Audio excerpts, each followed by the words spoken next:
Ամուսնացանք մի ամիս հետո Էրիկը սկսեց թմրանյութեր օգտագործել։ Ես ուզում էի ինքնասպան լինեի, ուզում էի ես իմ երեխուն սպանեի։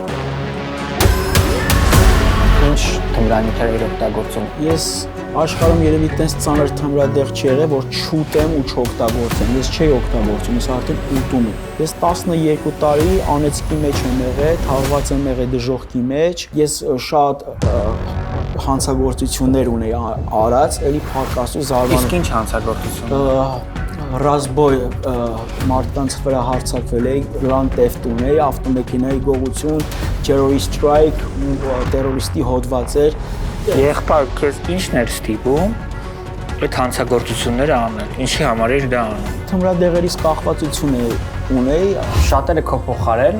կչեղարկեին ամուսնությունը։ Դե իրականում Դու ինչու դա չչեղարկեցիր։ Կար ընտանիքիս ֆակտորը, որ իրանք ված չզգային։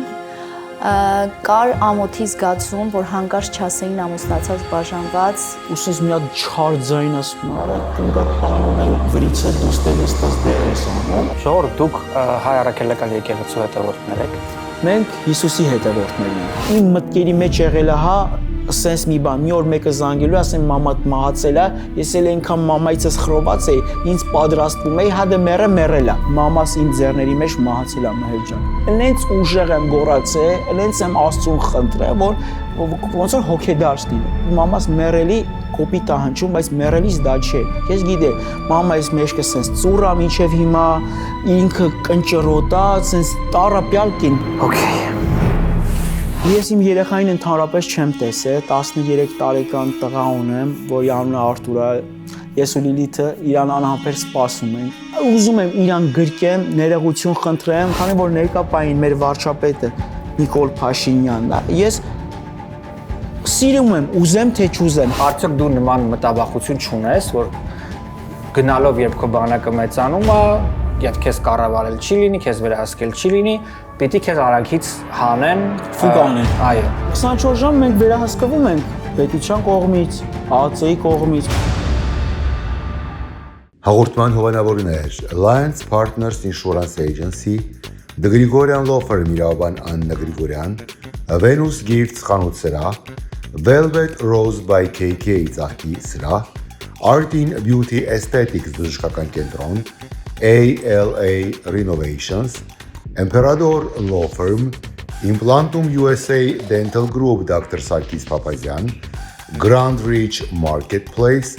Shop by Raya Hakusti խանութ սրահ, Elize House Restaurant, Aroma International Marketplace, Pinnacle Aro Center, Gravel ծաղկի սրահ, Տուն Լահմաջո ռեստորան, MS Travel and Tours ճամփորդական գրասենյակ, MX Motor Lounge and Leasing. I'm walking for miles. It helps me clear my head. The sky has the answers, even if the clouds fill it instead. I don't need your worries.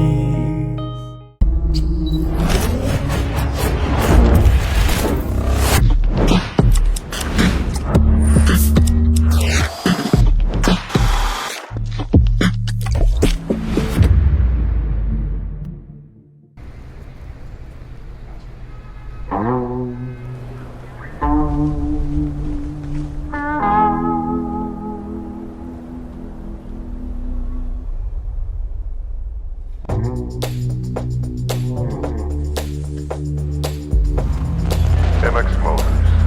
best in Los Angeles.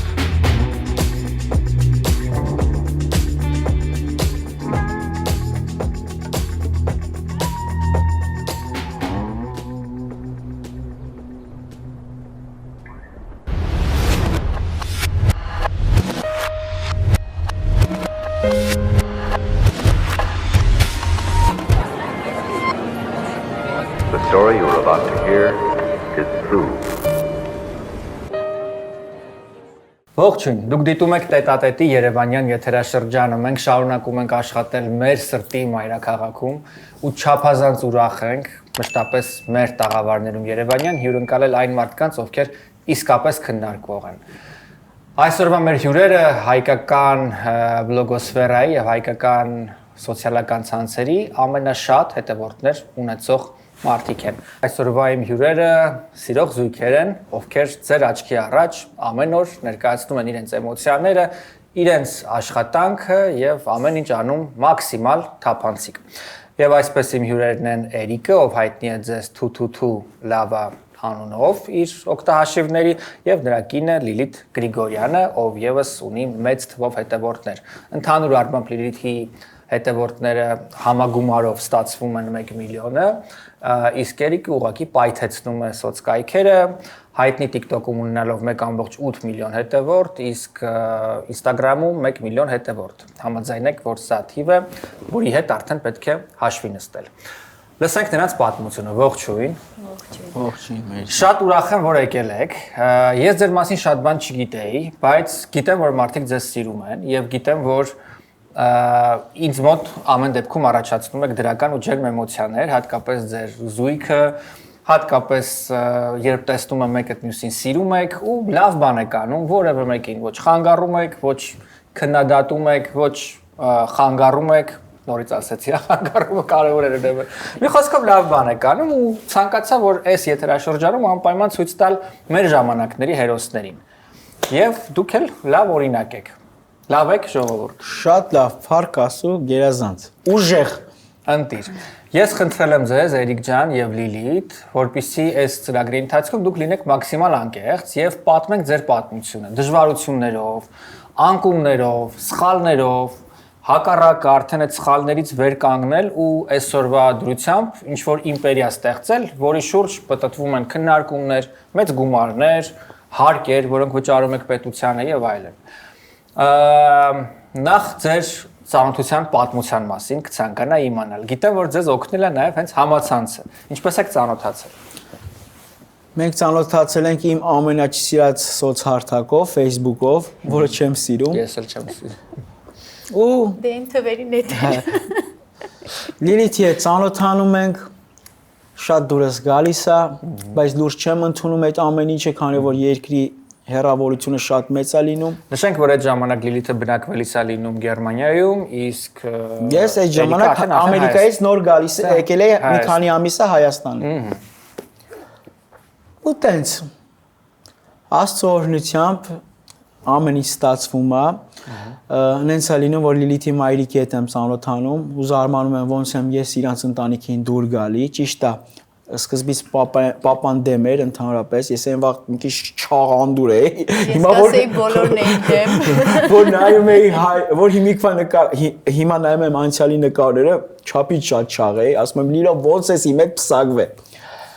Բայց այն վաղ ավելի ինքնավստահ էի։ Հիմա ոնց որ ինքս միշտ ամեն ինչ լինելով ինձ դուր չգամ, այն վաղվա չաղությամբ լինելով միշտ ինքնավստահ եմ։ Այդ մասին կխոսենք, դա գալիս է տարիքի հետ, երբ արդեն մի քիչ ավելի վերլուծող ես լինում, իմ մոտ էլ է տենց շրջան եղել, դա նորմալ է, այդ մասին կխոսենք միասին։ Լիլիթ ջան, պատմիր, տեսնեմ, թե ինչպես ընտանիքդ ընդունեց Էրիկի գոյությունը քո կյանքում։ Սկզբից ասեմ, որ երբ որ ես որոշում էի կայացրել Հայաստան գայի, բայց ես խիստ պապա եմ ունեցել ու ինձ չի թողել, որ ես Հայաստան գամ, ու ես ասում էի մեկը չկա, ինձ առաջարկություն անի, ես գնամ Հայաստան, որովհետև շատ էի ուզում գայի կոնսերվատորիա ընդունվեի, սովորեի, ու այդ ընթացքում պապաս գալիս է տուն, մամաս ասում է գիտես Լիլոին մի հատ ուզող է գրել, որ ուզում է գնա Հայաստան, ամուսնանա, շատ լուրջ է ամեն ինչ ու այդ պահին պապաս իմանում է, գույնը գցում է, զանգում է աղբերս Հայաստանում է լինում ու միանգամից աղբերս գալիս է ու Էրիկին նա տեսնում։ Գեղանիստիկով, գեղանիստից էր էլի, ու ասում է գեղանիստ եմ ապե, ասում իդ որտեղ է, ես էլ նոր եմ եկել Ամերիկայից, չեմ ասում եմ գեղ, մի քիչ անուն է էլի 06-ով 5 խմած, լավ հարբեցած, անեցակս քրոջ ասում եմ ես է Ռուսիա մոլի եկեղեցու մոտ է, դիմացի հյուրանոցում էր աշխատում։ Գրիգոր Լուսավորի։ Գրիգոր Լուսավորչի դիմացը 9 հարկանի շենք է, 9-րդ հարկը հյուրանոց էր, Nacho Apart հոթելներ։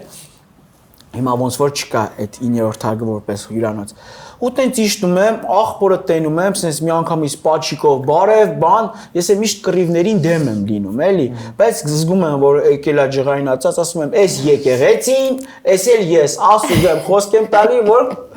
սա լավ է լինելու։ Հիմա չգիտի ինչ անի, այն հայկական ձևով ապե բա դու խշփվել ես, իս տեղյակ չասում եմ, դու ճիշտ ես։ Ձեռը բռնում եմ, քաշում եմ, ասում եմ, այսքան մարդու մոտ խայտարակ մի արա, փեսետ եմ դառնում։ Տեսա, ամեն ինչ լավ է լինում, գնում է, մեկի։ Հետո զանգում է պապայիս, բանը աղբերս է համոզում պապայիս, որ ինքը շատ լավ տղա է, բայց ինձ ասում է դու իրան տեսել ես, չողա ես այնա, ես էլ ասում եմ ոչինչ,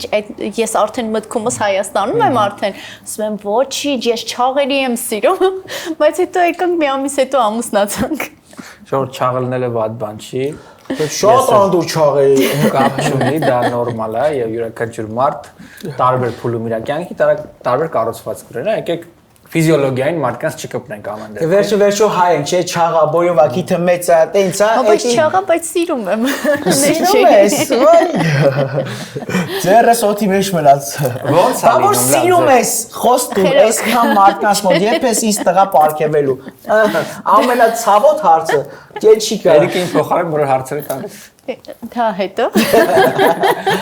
Չէ՞ լուրջ Լիլի, դու արդյոք մեր Էրիկի երազանքը պատրաստ ես կատարել աստծոօրհնությամբ։ Կաշեմ մայրը գիտի, որ երազանք կատարի արդեն։ Ես պատրաստ եմ իրականում կատարել, ուղղակի ինձ ժամանակ է պետք։ Ես ընդհանրապես չխոսկանեմ ու իմ էմոցիաները պահում եմ իմ մեջ, անգամ իմ ծնողները, անգամ Էրիկը չգիտի իմ ներսում ինչ է կատարվում։ Ես Անժելիկայի շատ դժվարությամբ եմ ունեցել ու գալուցինացիաների մեջ եմ եղել այդ ընթացքում ու 6 տարվա ընթացքում ես նոր այդ ամեն ինչը հաղթահարում եմ ու ես չեմ կարող ամբողջ աշխարհին գոռամ գոչեմ, ասեմ, գիտեք ինչ կա, ես շատ վատ հոգեվիճակի մեջ եմ եղել այդ ընթացքում, նոր եմ այս ամեն ինչից դուրս գալիս։ Գիտես, քեզ հետևում են մեծ թվով կանայք։ Ու մեր այսօրվա հարցազրույցի երևի թե ամենամեծ մասը, որ ես որոշել եմ ձեզ զրուցել, քո պատճառով է։ Երբ ես մտա եւ ուսումնասիրեցի հենց Էրիկի էջը, միանգամից մեծ համակրանք ու հարգանքի զգացում առաջացավ քո արած աշխատանքի նկատմամբ, քո զսպվածության, հայ կնոջ կերպարի, այդպես ամուսնուց սիրելու, նրա կողքին լինելու, մի խոսքով միայն դրական էմոցիաներ առաջացրեց եւ երբ ես հասկացա գործ ունեմ մի զույգի հետ, որոնք անկախ իրենց էքսցենտրիկ լինելուց կարող են լինել նաեւ լավ օրինակ, որոշեցի ներկայացնել։ Ու հիմա այդ հետ ծննդաբերական դեպրեսիայի կամ դժվարությունների մասին խոսելով դու կարող ես օգնել տասնյակ հազարավոր կանանց, ովքեր ապրում են դա եւ ինչպես որ մեր ազգն է սովորաբար ցավոք անում, ուշադրություն չեն դարձնում դրան, տղամարդիկ ընդհանրապես մտածում են դա երեխայա ունեցել ես էլի եւ այլն։ Եվ ես էլ եմ այդ սխալը արել նախկինում մեր եթերներից մեկում։ Խոսքը Արուսիկ Տիգրանյանի եթերի ընթացքում էր, երբ նա խոսում էր դեպրեսիաների մասին եւ այլն։ Ես ասում եմ, բա մեր մամաները դեպրեսիա ոնց չեն ունեցել այն ժամանակ ոչինչ չկար, ոչ տակդիր կար, ոչ տակջուր կար, իրենք մեծացրել են մեզ ու չեն խոսել դեպրեսիայի մասին։ Հետո հասկացա, որ ով եմ ես, որ խոսեմ ու քննադատեմ, կանայք իրենք անցնում են դժոխքի միջով հավանաբար այդ ընթացքում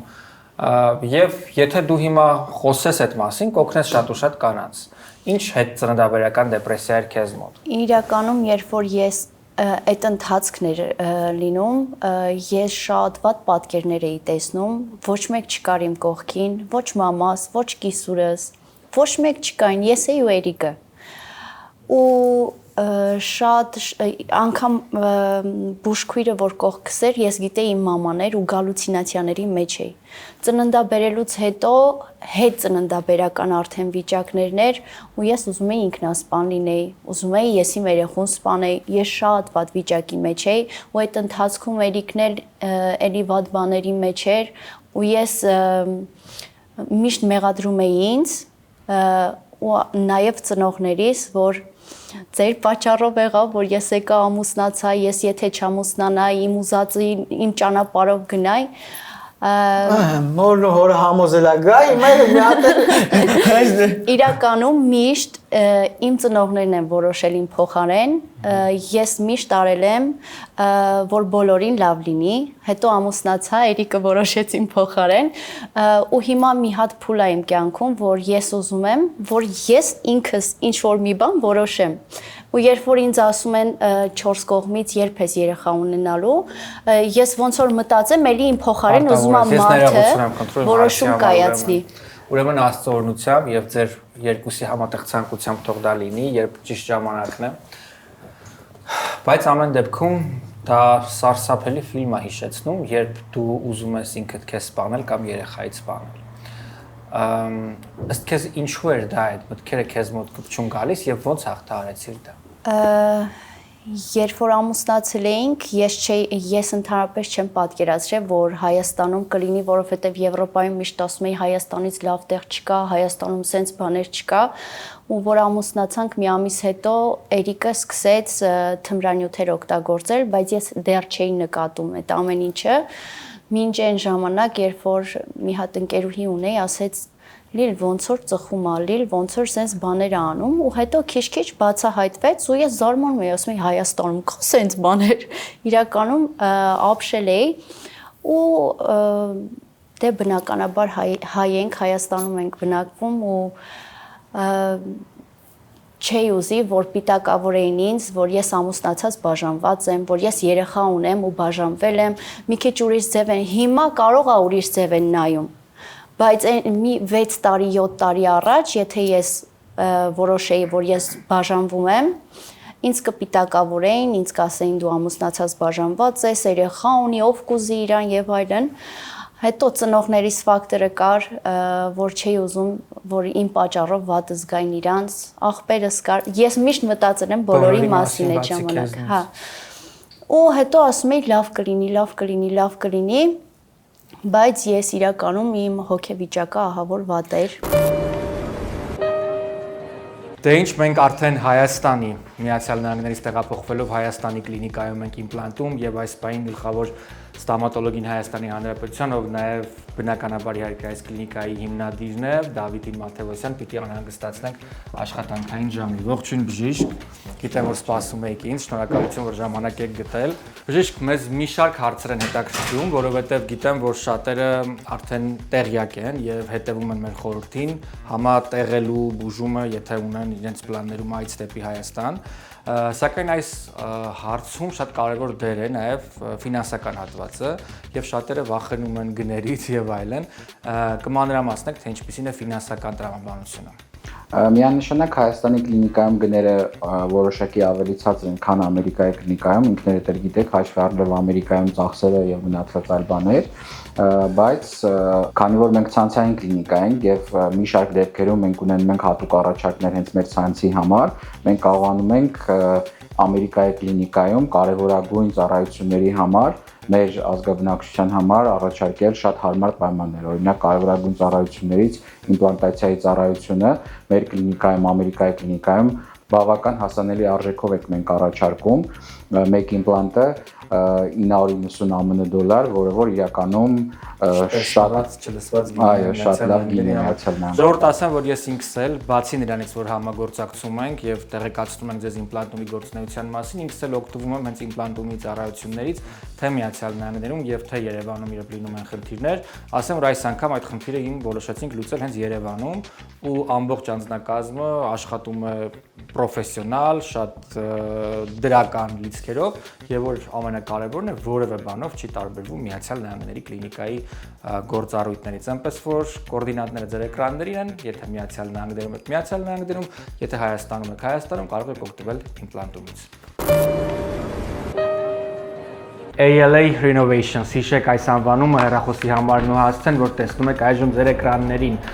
Ձեզից շատերը արդեն գիտեն սոլար համակարգերի կարևորության եւ ակտուալության մասին եւ գիտեք, որ կարճ ժամանակահատվածում ձեր բոլոր ծախսերը ետ է վերադառնում եւ բնականաբար իհարկե այլևս էլեկտրաէներգիայի գրեթե ծախսեր չեք ունենում։ Շատ կարևոր է այս հարցում նաեւ տանիքի վերանորոգումը, որտեղ տանիքը պիտի համապատասխանի չափանիշներին ֆայնանսինգի համար եւ մեր գործընկերները միանգամից հենց այս գործը անում են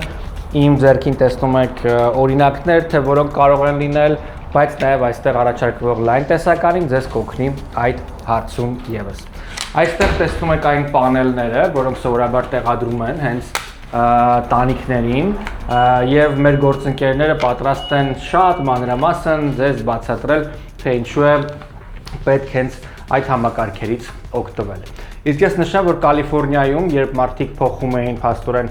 իրենց էլեկտրաէներգիան սոլար համակարգի, կային tax rebate-ներ, այժմ դրանք ցավոք չեն գործում Թրամփի քաղաքականության եւ որոշման շնորհիվ, բայց այնուամենայնիվ մեր գործընկերները պատրաստ են դա անել մինչև 40% աշխատելով ամերիկյան հումքի հետ։ Իսկապես սա աննախադեպ առաջարկ է, առավել մանրամասն այս առաջարկների մասին ծանոթանալու համար առաջարկում ենք զանգահարել նշված հեռախոսահամարով։ Էմպերադոր իրավաբանական գրասենյակում ենք եւ այստեղ մշտապես շատ լավ մթնոլորտ է, որովհետեւ մարդիկ երբ գալիս են իրենց խնդիրներով, իրենց հարցերով, նախ շատ լավ իհարկե ընդունելություն է եւ երկրորդ հերթին հետագայում նաեւ շատ դրական նորություններ են ստանում։ Իմ կողքին նաեւ համահիմնադիրն է Արմինեն Անտոնյան։ Ողջույն Արմինե։ Ողջույն։ Արմինե, շատ արագ խոսենք, թե ինչ հարցերով է զբաղվում իրավաբանական այս գրասենյակը։ Ասեմ, immigration, personal injury, աշխատանքային իրավունք եւ ընտանեկան իրավունքներ, այսինքն family law։ Ամենահաճախ кейսերը որ ուղղությամբ են լինում։ Կասեմ դոմինանտը personal injury եւ immigration law, երկու մեծ ճյուղեր են մեր։ Շատ լավ, Արմինե, հաճախ մենք հայերս մի սխալ ունենք, երբ բժշկի եւ իրավաբանի մոտ գնում ենք, երբ դանակը հասնում է ոսկորին, կամ երբեմն նաեւ վստահ եմ ձեզ մոտ գալիս են, երբ դա անում են ոչ այնքան բարեխիղճ մասնագետների օգնությամբ եւ ունենում են բացասական ելքեր։ Հնարավոր է արդյոք որևէ բան շտկել եւ որ փուլից է սկսած պետք գալ ձեզ մոտ։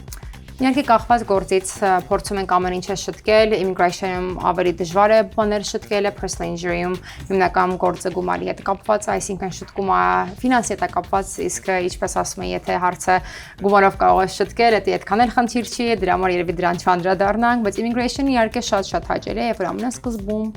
մաքուր, հա, երբ որ մարդ գալիս է եւ ամենասկզբում մենք սկսում ենք օգնել, բայց ելի հնարավոր է, որ նույնիսկ այն դեպքերում շատ եղել հենց վերջնական կանդիդատից առաջ է մեր թիմը միացել, կամ երբ որ արդեն մի քանի անգամ մերժումներ ա ունեցել ընտանեկան միացման գործում, մենք սիրով կարողացել ենք օգնել։ Լիլ ջան, դու ինքդ ունեիր, կներես որ սենց անմիջական եմ խոսում, ուղղակի ձեզ հարազատ ընդունեցի ամենասկզբից։ Դու ինքդ ունեիր օգնության կարիք։ Այն ինչի միջով որ դու անցել ես սարսափելի է եւ երևի տղամարդիկ այդպես էլ չեն էլ հասկանա, մենք կհասկանանք այնքան ինչքան որ մեր ֆիզիոլոգիան է թույլ տալիս, կանայք ավելի լավ քեզ կհասկանան։ Դու ունեիր օգնության կարիք, երբ տենց ուզում էիր կյանքիդ վերջ տարի եւ այլն, բայց քո կողքին մի տղամարդ էր ով դժոխքում էր ու անդունդու։ Ու ինքն ուներ նաեւ օգնության կարիք։ Արդյոք այդ պահին չէիր մտածում, որ ինչ որ մի կերպ փորձես իրեն օգնել, այլ ոչ թե բաժանվել եւ դա չի բաժանվելը ամենավերջի լուծումների իրականում ես ասում եմ, եթե ես եկել եմ իր կյանք, ուրեմն ես պիտի մի բան անեմ իր կյանքում, բայց այդ ժամանակ ես ասուն չէի ճանաչում, բայց միշտ իմ կյանքում փոքր տարիքից եղել է աստվածասիրություն, միշտ ինչ որ մի բան իմ ներսում պակասել է ու ես փնտրել եմ ու չեմ գտել, իրական իր զորությունը չեմ զգացել։ Էրիկի տատիկը հավատքի մեջ էր ու միշտ ինձ աստվածաշունչ էր կարդացնել տալիս, ասում էր արի դու նստի կարդա, ոչինչ չես հասկանա։ Ու երբ որ իր տատին մահացավ, ես շատ էլի վատ վիճակի մեջ ընկա, որովհետև մենակ իր տատին ունեի ու կողքի էինք ապրում, իր հետ էր ամեն օր իր հետ էր շփումը։ Ու հետո տեղափոխվեցինք, երբ որ տատին մահացավ, եկավ ավելի շատ մի հատ վատ փուլ մեր կյանքում, որ Էրիկը մի շաբաթ տունը քնած էր, մի շաբաթ չկար, ինքը կար, բայց ինքը չկար տան մեջ։ Ու մի օր ասեցի, շատ եմ հեռացել քեզանից Աստված, ու նենց կուզեի մեկը գար ու քեզանից խոսար, ես լսեի, որովհետև Էրիկի տատի հետ ես ամեն օր խոսում էի դրա մասին։ Հետո եկավ մի հատ ավելի վատ փուլ, ես ամեն առավոտ սուրճ էի խմում մամայիս հետ, WhatsApp-ով զանգվում էինք ու ասեց Լիլ գիտես մի հատ ընտանիք կա, որ իր երեխեն 3 տարեկան է ու ծնկի է գալիս աղոթում է։ Ես էլ արդեն Աստծուց նեղացել էի։ Ասեցի, եթե մտքիս մեջ է, ասում եմ, եթե Աստված լիներ իմ կյանքում, ես sense բաների մեջով չի անցնի։ Ու այսի միշտ պատմում եմ, բայց իրականում այդ ուղակի միջոց ա եղել, որ ես Աստծուն հանդիպեմ։ Ես ասեցի դե TikTok-ը կա, արդեն ինչ ճանաչում են։ Մի հատ գովազդել անեմ, ասեցի ինձ հերիք ա ապրելու համար։ Ու այդ օրը երեկոյան պարկում եմ քնելու, TikTok-ս ոնց որ մեկը իմ այս մատը վերցնի ու TikTok-ից դուրս գա, ու ես չկարողանամ ընդհանրապես TikTok մտնեմ։ Ու այդ ընթացքում շատ գովազդային ծառայություններ ա գալիս ու ես չեմ կարողանում դա վերցնել ու երկու օր ես տանջվում եմ ինքս ինձ հարց եմ տալիս ասում եմ ինչ եմ արել ես որ հիմա այս վիճակում եմ երկու օր հետո մի հատ մարդկային ձայն ինձ հետ խոսում ա ու ասում ա դու ինձ ուրացար ու ես այդ պահին նայում եմ կողքերս դուռը սենյակի փակում եմ ու ծնկի եմ գալիս ու ես հասկանում եմ որ այդ Աստված ինձ հետ խոսած ու ծնկի եմ գալիս ասում եմ կներես ես չգիտեի որ դու զորություն ունես ու կարաս իմ հետ իմ սենյակի մեջ խոսած ու այդ օրվանից իմ կյանքը 180 աստիճանի տակ փոխվեց ոչ թե ես գնացել եմ եկեղեցի որ Աստված իմ հետ խոսի ինչ որ մեկը իմ համար աղոթի որ Աստված խոսի ես իմ սենյակում իմ Աստված իմ հետ խոսեց ու մխիթարություն եկավ իմ մեջ ու այդ օրվանից կյանքին փորձեցի ուրիշ ձև նայեմ ու հավատամ որ հույս կա ու մամաս մի օր էլի մամաս միջնորդ եղավ ասեց Լիլ մի հատ տղա կա որ Աստծուց անընդհատ խոսում ու աղոթում է TikTok-ում լայվեր անում ամեն օր երեկոյան 11-ի կողմերը մտնում է ասում է ու մի շաբաթա ասեց ես գլխացավ ունեի որ չէր անցնում այդ տղեն ասեց հավատով դրեք ձեռքները ձեր որտեղ որ ցավում է աղոթենք թող Աստված բժշկի ես էլ միշտ ձեռ էի առնում ասում եմ գժերը ովքեր են այդ իրենց Աստծու հետ կապված խոսակցություն լինում էր ոնց որ հենց հիմա ինձ գժի տեղ դնում շատերը ես միշտ ձեռ էի առնում ասում եմ ձեր Աստված ձանձրալի Աստված ասում եմ դրախտի ինչի համար ասում եմ մի հատ Հիսուս ունի այնե չուզենալով հավատում է, ասում եմ սաղ յան են տվել ձեր անհետաքրքիր Աստծուց, իհարկե տերես կներես, որ ինչ կա պարզ եմ ասում։ Ժողովուրդ դուք հայ առաքելական եկեղեցու հետևորդներ եք։ Մենք Հիսուսի հետևորդներն ենք։ Հիսուսը որ կար չէր ասում հետևիր հայ առաքելական, ավետարանչական կամ կաթոլիկ։ Մենք հավատում ենք Հորը, Որդուն եւ Սուրբ Հոգուն, հետևում ենք Հիսուսին։ Հիմա թե դա կոչվի հայ ավետարանական, թե առաքելական մեզ ընդհանրապես հենց անձին ինձ չի հետաքրքրում։ Ես երբ որ Աստված ինձ բժշկել է, այդ բժշկումից մի քանի ամիս հետո եմ իմացել ինչա հայ առաքելական եկեղեցին, ինչա ավետարանչական եկեղեցին։ Հաճախում եք արդյոք հայ առաքելական եկեղեցին։ Այո, վերջի անգամ Գյումրի ենք հաճախել ու այնքան խաղաղություն ենք զգացել։ Շատ լավ, ես հայ առաքելական եկեղեցու հետևորդ եմ եւ ցանկանում եմ որ մեր հետևորդները եւս հայ առաքելական եկեղեցուն հետևեն, որովհետեւ դա ոչ միայն մեր կրոնն է, այլ նաեւ մեր պետականության առանցքներից մեկն է եւ երկար տարիներ մեզ օգնել է մնալու հայ, պահպանելու մեր պետականությունն ու մեր երկիրը։ Միևնույն ժամանակ իմ որպես մարդ, որպես լրագրող ամենակարևոր բանը որևէ մեկին չդատելն է եւ որևէ մեկին խտրականության չենթարկելն է եւ սահմանները չանցնելն է։ Կարծում եմ որ հավատքը ամենաինտիմ բանն է որ մարդու կյանքում կա եւ ուզում եմ հավատքի թեմայով այլևս ձեզ հարցեր չտալ, լսել ուղղակի ձեր պատմությունը։ Կանգ առնենք այստեղ, որովհետեւ լիքը բառ ունենք այս մասին խոսելու, բայց ինձ ուղղակի հիացնում եք ձեր հավասարակշռվածությամբ եւ նաեւ պատրաստակամությամբ բաց լինելով խոսել այդ մասին։ Էրջան, դու ինչ դժողքի միջով ես անցել, ինչ թմրանյութեր էր օգտագործում, ինչպես դա սկսեց ու հարգանքներս քեզ, որ կարողացել ես դուրս գալ պատվով դրա միջից։ Ես աշխարհում երևի տես ծանր թմրադեղ չի եղել, որ չուտեմ ու չօգտագործեմ։ Ես չէի օգտագործում, ես արդեն ուտում եմ։ Ոնց է որ հելնում ես կոֆե ես խմում, այն կոֆեյասերները կհասկանան։ Ես այդպես թմրադեղերն էի օգտագործում ու չհաշվեմ սուրճը ու էներգետիկներն է կողքից լրացուցիչ։ Թմրանյութերը չարիք են, դրանք առաջացնում են կախվածություն, նպաստում են նաև ձեր օրգանիզմի եւ առողջության քայքայմանը, ինչպես նաև հասցնում են ձեզ դժոխք, բարի սպաուն եւ փոխաբերական իմաստով խուսափեք թմրանյութերից։ Միանշանակ։ Հիմա պատմիր, ինչպես հայտնվեցիր այդ դժոխքում, ինչպես կարողացար հայտնվել այդտեղ, ով քեզ բերեց այդտեղ, ինչ էր դու այդ ընթացքում զգում, Ոնց էիր գտնում այդ թմրանյութը, արդյոք քո երեխայի ծնունդը չէր օգնում քեզ այդ հարցում։ Նայեք, ես թմրադեղերին այնպես էի սիրահարվել, որ ինձ ոչ մի սեր հետաքրքիր չէր։ Ինձ շատ առաջարկներ են արել բազմիցս, այս կյանքում ինչ ես ուզում քո համար անենք, թմրադեղերից հրաժարվես։ Ես բացի թմրադեղերից ուրիշ ոչ մի բանի մեջ հաճույք եւ երջանկություն չէի գտնում։ Բառից բուն իմաստով սիրահարվել է այդ թմրադեղերի վրա։ Հիմա անունները չեմ ուզում շոշափեմ, մաքսիմալ ամենածանր սինթետիկ թմրադեղերն են, որ ներկա պահին կարող է մեկը մի անգամ փորձելուց, երկրորդ անգամ հնարավորություն չունենա, տեղում մահանա։ Ես 12 տարի անեծքի մեջ եմ եղել, թաղված եմ եղել դժոխքի մեջ, ու ինքս ինձ խաբելով երջանիկ որ լինեմ, պետք է թմրադեղեր օգտագործեի։ Ու ես զարմացել եմ, ոնց եմ ես սաղ մնացել, որտեղ իմ ընկերներից շատերը մահացել են, ու ստեղ էլ որ լինում եմ, ամեն օր իմանում եմ մեկը չի արթնացել քնից, կամ էլ գնացել են առիթում, տեղում մահացել է։ Այսինքն այն ընթացքում, երբ դուք ամուսնանում եք, Էրիկը շարունակում է օգտագործել թմրանյութեր, բայց դու դեռ տեղյակ չէիր սկզբում։ Ես որ Ամերիկայի Միացյալ Նահանգներից եկա, հաղորդումից առաջ ասեցի, ես մի հատ հեռախոսով եմ եկել, դու Ամերիկայում ապրում ես, կիմանաս, այնտեղ պետությունը, որ անվճար հեռախոսներ է տալիս, ուրեմն ճանապարհը կամ բանտներ, կամ Հայաստաններ։ Այսինքն քեզ կամ պետք է ձերբակալեին եւ ազատազրկեին կամ դեպորտանեին Հայաստան։ Չէ, դեպորտ չէին անելու, տանելուն է, ես շատ հանցագործություններ ունեի արած, էլի փառք Աստծո զարմանում։ Իսկ ինչ հանցագործություններ։ Ռազբոյ robbery case-էր, մարդկանց վրա հարձակվել է, իրանց մոտից ինչ ունեի, grand theft ունեի, ավտոմեքենայի գողություն, terrorist strike, terrorist-ի հոդված էր, ու տենց մի 5 հատ գողություն եմ ունեցել, ու թմրադեղերով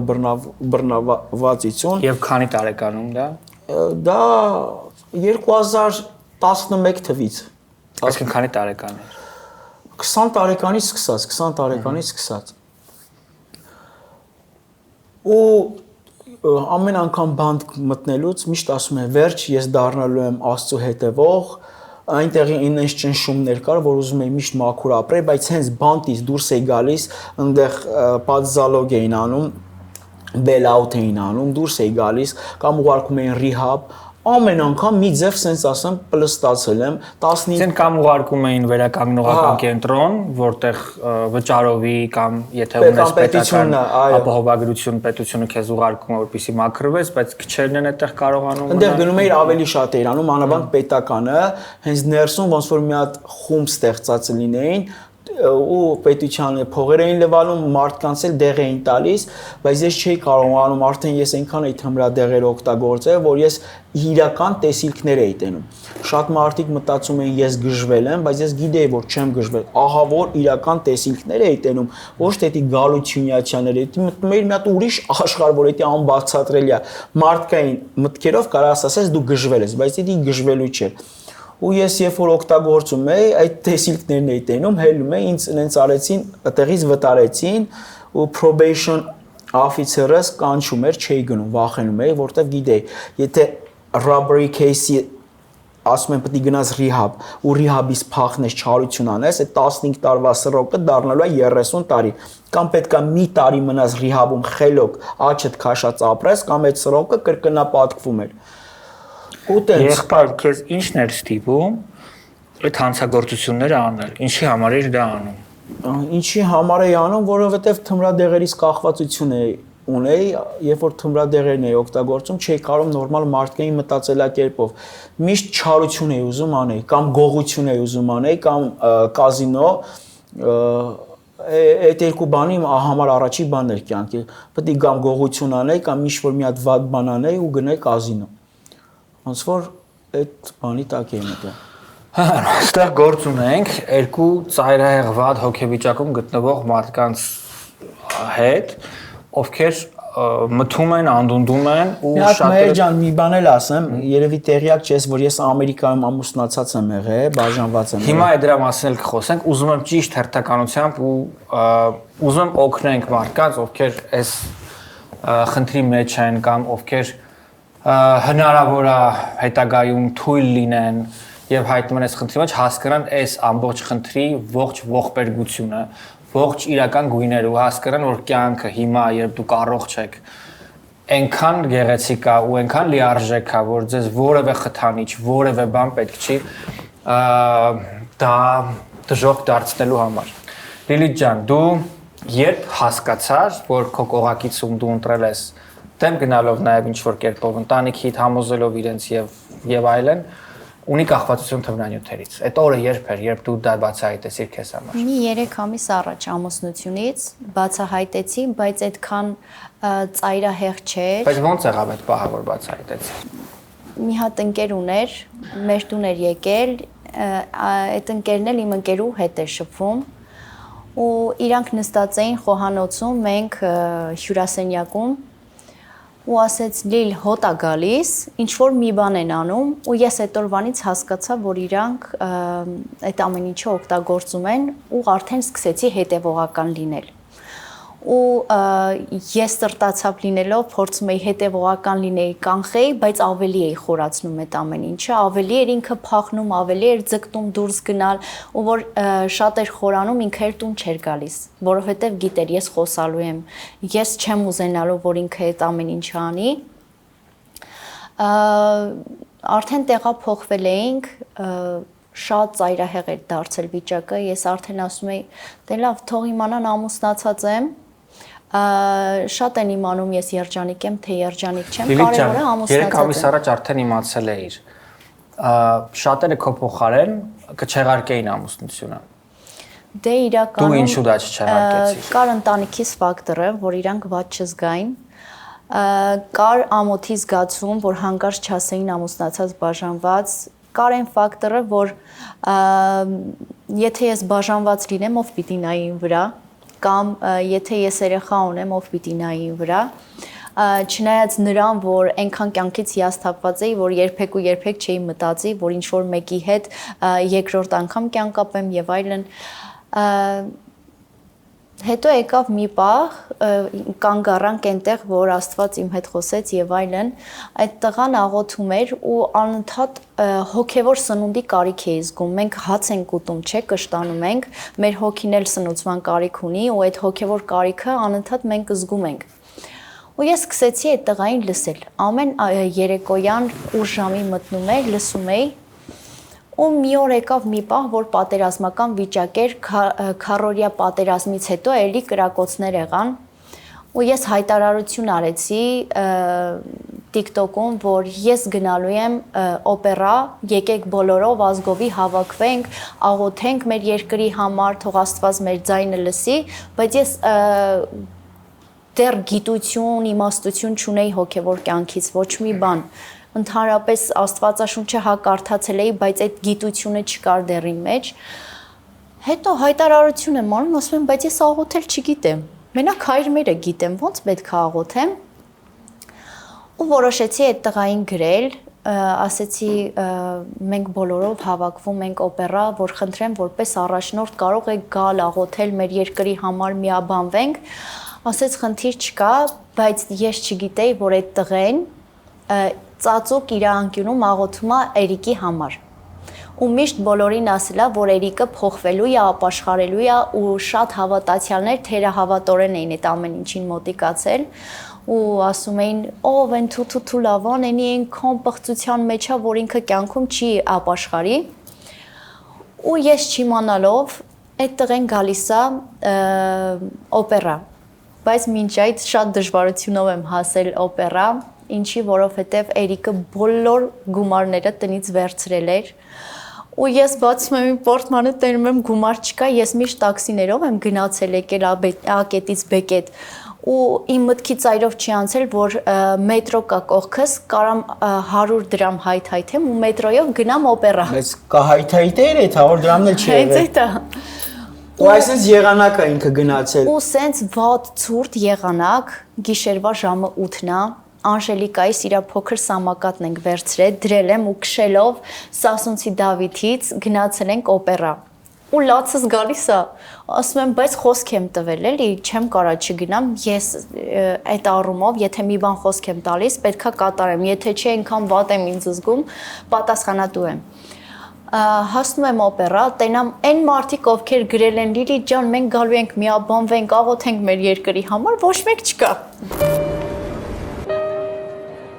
Մեզ հետևող կանայք ու աղջիկներն արդեն գիտեն, որ Shop by Ryan լավագույն վայրերից մեկն է գնելու համար իրենց տոնական եւ ոչ միայն տոնական, այլ նաեւ աշխատանքային եւ առօրյա հագուստները։ Shop by Ryan-ում դուք կգտնեք լավագույն երեկոյան եւ ոչ միայն երեկոյան, այլ նաեւ casual հագուստներ ամենատարբեր չափսերի, ամենատարբեր միջոցառումների եւ առհասարակ ամենատարբեր տրամադրությունների համար։ Յուրաքանչյուր կին գեղեցիկ է, բայց այլ ավելի գեղեցիկ է դառնում, երբ ընտրում է ճիշտ զգեստ։ Այստեղ ձեզ կօգնեն ընտրել ճիշտ զգեստ։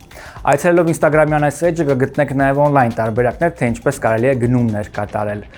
Այդ գնումները կատարում են նաև հայտնի մարդիկ, օգտվելով հենց Shop by Ryan հագուստներից։ Օգտվեք նաև դուք։ Բնակվելով Միացյալ Նահանգներում մեզ համար շատ կարևոր է գտնել այնպիսի սուպերմարկետ, այնպիսի խանութ, որը համապատասխանի մեր ազգային քիմքին եւ միաժամանակ նաեւ լինի մատչելի, թարմ եւ որ ամենակարևորն է, լինի ջերմ եւ դրական սպասարկմամբ։ Մենք կրկին գտնվում ենք մեր սիրելի Grand Bridge սուպերմարկետում, որը գտնվում է հենց մեր բոլորիս ամենասիրելի քաղաքներից մեկում Granada Hills-ում, եւ շատ հարմար է հենց այս տեղաբնակներին ու արկած ովքեր ապրում են հարակից քաղաքներում։ Այստեղից կարելի է ձեռք բերել ամենաթարմ եւ ամենահամեղ ուտեստները պատրաստի, ինչպես նաեւ բանջարեղեններ, մրգեր, կիսաֆաբրիկատներ, միս, երշիկ, մի խոսքով այն ամեն ինչ սովորաբար դուք գնում եք հենց ձեր սիրելի սուպերմարկետներից։ Սակայն այսօր ձեզ պիտի պատմենք նաև այն մասին, որ այստեղ Grand Bridge սուպերմարկետում շատ ավելի հարմար է ձեռք բերել ալկոհոլ, խմիչքներ, որովհետև այստեղ լավագույն գներն են եւ ամենալայն տեսականին է։ Այստեղ դուք կգտնեք այնպիսի հայկական եւ միջազգային խմիչքներ, որոնք չափազանց դժվար է գտնել օրինակ այլ խանութներում մեկ հարկի տակ։ Եվ նաև պետք է նշենք, որ ժամանակ առ ժամանակ լինում են սփեշլներ եւ հատուկ առաջարկներ, որոնք հնարավորություն ձեզ կտան ձեռք բերել ձեր սիրած ալկոհոլային խմիչքը առավել մատչելի տարբերակով։ Եթե ունեք միջոցառումներ եւ հատուկ առիթներ, ապա մեծաքանակ գնումների դեպքում այստեղ եւս ձեզ համար կառաջարկեն հատուկ զեղչեր։ Այնպես որ այցելելով մեկ անգամ Grand Bridge սուպերմարկետ, ես վստահ եմ, որ դուք այլևս որևէ այլ սուպերմարկետից չեք օգտվում։ Art and Beauty Aesthetics-ում մտածում են ձեր առողջության մասին եւ դա անում են պրոֆիլակտիկ տարբերակով նաեւ։ Բժիշկ Արտակ Մկրտչյանն է այսօր մեզ հետ, ողջույն բժիշկ։ Բարև Մհեր ջան։ Վերջերս շատերը մեզնից անընդհատ հիվանդանում ենք եւ դա սկսում է կոկորտից, քիթ կոկորտով շարունակվում է, ջերմություն եւ այլն։ Այդ առումով արդյոք IV գործընթացները միջ երակային, այո, դրանք կարող են օգնել։ Շատ ճիշտ սեզոնում ենք հիմա այս նկարահանում անում, որ ինչ ակտուալ է, բոլորը հիվանդ են այս վիրուսային վարակով, ինչ է այդ IV թերապիան։ Ուղղակի օգնում է ձեր օրգանիզմին դիմադրել։ Ինքը վիրուսին չի բուժում, դա պետք է ձեր օրգանիզմը պայքարի, ուղղակի տալիս է այն բուստը իմունիտետի դիմադրողականության, որպեսզի դրա մեջով հեշտ անցնեք։ Եթե դուք զգում եք արդեն ձեզ մոտ սկսում են այդ սիմպտոմները, եթե ժամանակ ունեք, խնդրեմ, այցելեք մեզ մոտ, մենք ձեզ կօգնենք IV այդ ներարկումների միջոցով ավելի հեշտ անցնել կամ նույնիսկ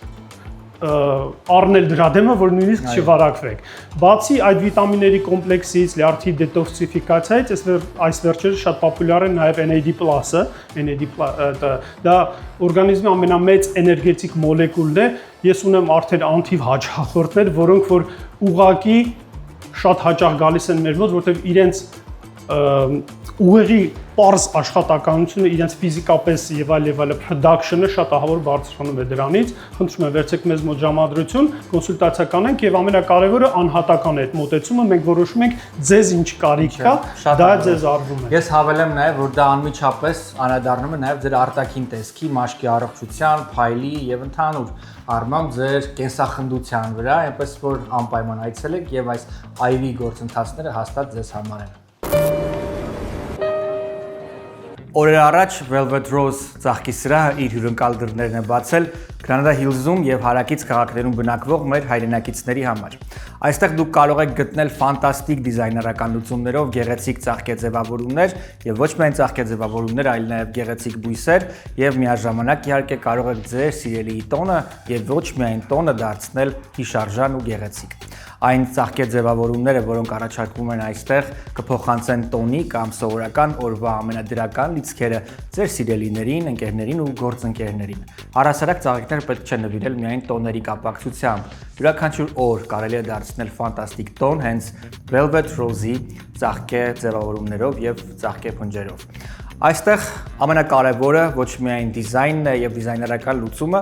այլ նաեւ ծաղկի հումքը, որը ընտրվում է չափազանց թարմ եւ չափազանց որակյալ։ Եվ միաժամանակ իհարկե շատ կարճ ժամանակահատվածում այստեղ կառաջարկվեն ինչպես պատրաստի, այնպես էլ ձեր ճաշակով ձևավորվող գեղեցիկ ծաղկեփնջեր եւ այլն։ Այնպես որ մեկ անգամ այցելելով այս հասցեով վստահ եմ դուք մշտապես ծաղիկներ կգնեք հենց Velvet Rose-ից։ Լիլիթ ջան, բայց այդ ընթացքում հասկանում եք, որ այն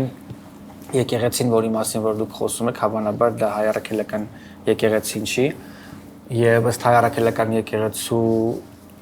դիրքորոշման դրանք կոչվում են աղանդներ։ Մենք չենք իմացել, հենց այդ եմ ասում, մենք չենք ճանաչել Ես չեմ ճանաչել։ հայ առաքելականը ինչ բան է, Բայց հավատքի տեսանկյունից, երբ քեզ հետևում են տասնյակ հազարավոր մարդիկ, եւ այս դեպքում միլիոնավոր մարդիկ, պատասխանատվություն չկա քարոզի, որ դու Այստեղ գուցե ոչ սխալ բան ես թե կարող։ հիմքը դրվում է եկեղեցու, այլ Աստծո վրա։ Ինձ թվում է շատերս պետքա հիմքը դնենք Աստծո վրա, որովհետև մենք շատերս ասում ենք մենք մեր Աստված ունենք, չէ՞։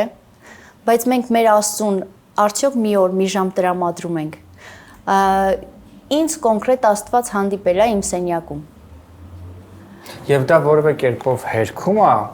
հայ առաքելական եկեղեցու արկայությունը քո Ես չեմ կյանքում եւ հերքում, հավատքում։ ես չեմ մերժում հայ առաքելական եկեղեցին, մեծ սիրով ես գնում եմ ու կգնամ էլ ավելի շատ, երբ որ շատ բաներ եկեղեցում փոխվեն։ Օրինակ Աստվածաշնչում կան բաներ, որ դեմ է, բայց մեր հայ առաքելական եկեղեցին ցավում եմ ասում, հեթանոսական շատ ծիսակարգեր ունի, այո, որ պահպանել է։ Շատ լավ։ Դու գնում ես այդտեղ աղոթելու, Էրիկը այդ ընթացքում շատ վատ բան անելուց է լինում, ահա որ շատ վատ տեղում եմ լինում Հայաստանի Հանրապետության ամենաչար մարդկանց հետ, բառից բուն իմաստով ու Եվ ինչ անելիս ես լինում։ Այն ամեն ինչ պղծություն որ գիտեք չար բաներ թմրադեղերի հետ կատարված ու այդ ընթացքում զանգում եմ Լիլիթին ուր ես ասում եմ գնացել եմ աղոթելու ու ասես մի հատ չար ձայն ասում արա այդ կնգա տանում են վրիցը դու ստե նստած դեղ ես անում ու դու մի դա բայց տեսիլ կա քեզ մոտ ասես ձայն եմ լսում ասես մտքեր է գալիս որ ասում եմ ես ստես բան եմ անում կնիկս ու մի քանի օր է ես տուն չեմ գնացած լինում ոնց որ ջղայնություն ամ մեջ ես մտնում բայց դու մի ասա Լիլիթը ճիշտ բան անելուց է լինում գնում է երախու հետ նենց է լինում որ հատուկ իմ համար են աղոթում ոնց որ սատանան չարիքը հասկանում է որ հեսա այս ամեն ինչի վերջ է լինում ինձ հաուզում է ջղայնացնի ու շարունակի ինչա կատարվում որ ես էլ իմ հասելիքը ասեմ այդ օրը ու հասնում եմ տենամ ոչ մեկ չկա այդ տղեն ա եկել երկու ընկերոջ հետ ու սենց նայում եմ ասում եմ կներեք էլի բայց իմ հիմքը են եղել որ գնանք զինվորների համար աղոթենք բայց լրիվ ուրիշ բան ստացվեց աղոթեցինք ասեց քուր ջան կաղոթենք զինվորների համար բայց մի հատ էլ քո ու քո ընտանիքի համար ասի սիրո Իսկ ինչպես է այդ աղոթող մարդն իմանում Էրիկի խնդրի մասին։ Դե վիդեոների մեջ տենում է որ Էրիկը շատ ված բաների մեջ է անընդհատ ինչ որ կլուբներ, խմիչքներ ու այդ ամեն ինչը ոնց որ վիդեոներով քարոզվում էր իրա։ Ոնց որ ես կազինոյել էի, տենց թափանցիկ այդ ժամանակ քարոզում, ալկոհոլ է, այնտեղ էներգետիկ ալկոհոլ կար, փաֆեր, ինչքան ված բան կար, մի խոսքով ինքը մեջն էր։ Ու աղոթեցին ու ես այնքան վատ հոգեվիճակի մեջ էի այդ պահի, ոնց որ խավարը իմ կյանքի վրա իջած լիներ ու տենց տարիներ շարունակ միջև այդ աղոթքը։ Երբ որ աղոթեցին ուրախությունից ցնծում էի ու ասես նայում եմ այդ տղուն, նայում եմ իմ վիճակը ուրախությունից լացում եմ, բայց զսպում եմ արցունքներս, որ հանկարծ չասեն, ես աղջիկը խի է լացում։ Ու ուրախ գալիս եմ տուն ու չեմ մտածում այն ճանապարհը որ եկել եմ մի հատ է պետքա նորից հետ գնամ։ Հասնում եմ Եվ երեխայի հետ։ հա, երեխայի հետ։ Ուրախ գալիս եմ ու ներքին ձայնս ինձ ասում է, որ այսօրվանից քո խավար օրերը լուսավորվելու են։ Ու ես այդ բառերը կրկնելով հասնում եմ տուն ուրախ ու մի շաբաթ հետո, բայց մինչ այդ տղաները երկու հատ բան փոխանցեցին, որ ասեմ Հիշի ինչ ես ասում, Լիլի ջան, այդ ժամանակ դու հիմա երբ հետհայաց ես նետում հասկանում ես, որ էմոցիաների բթացում էր տեղի ունեցել քո մոտ, եւ դու բթացրել ես քո էմոցիաները, որ չհասկանար, թե ինչ անհավանական իրավիճակում ես դու։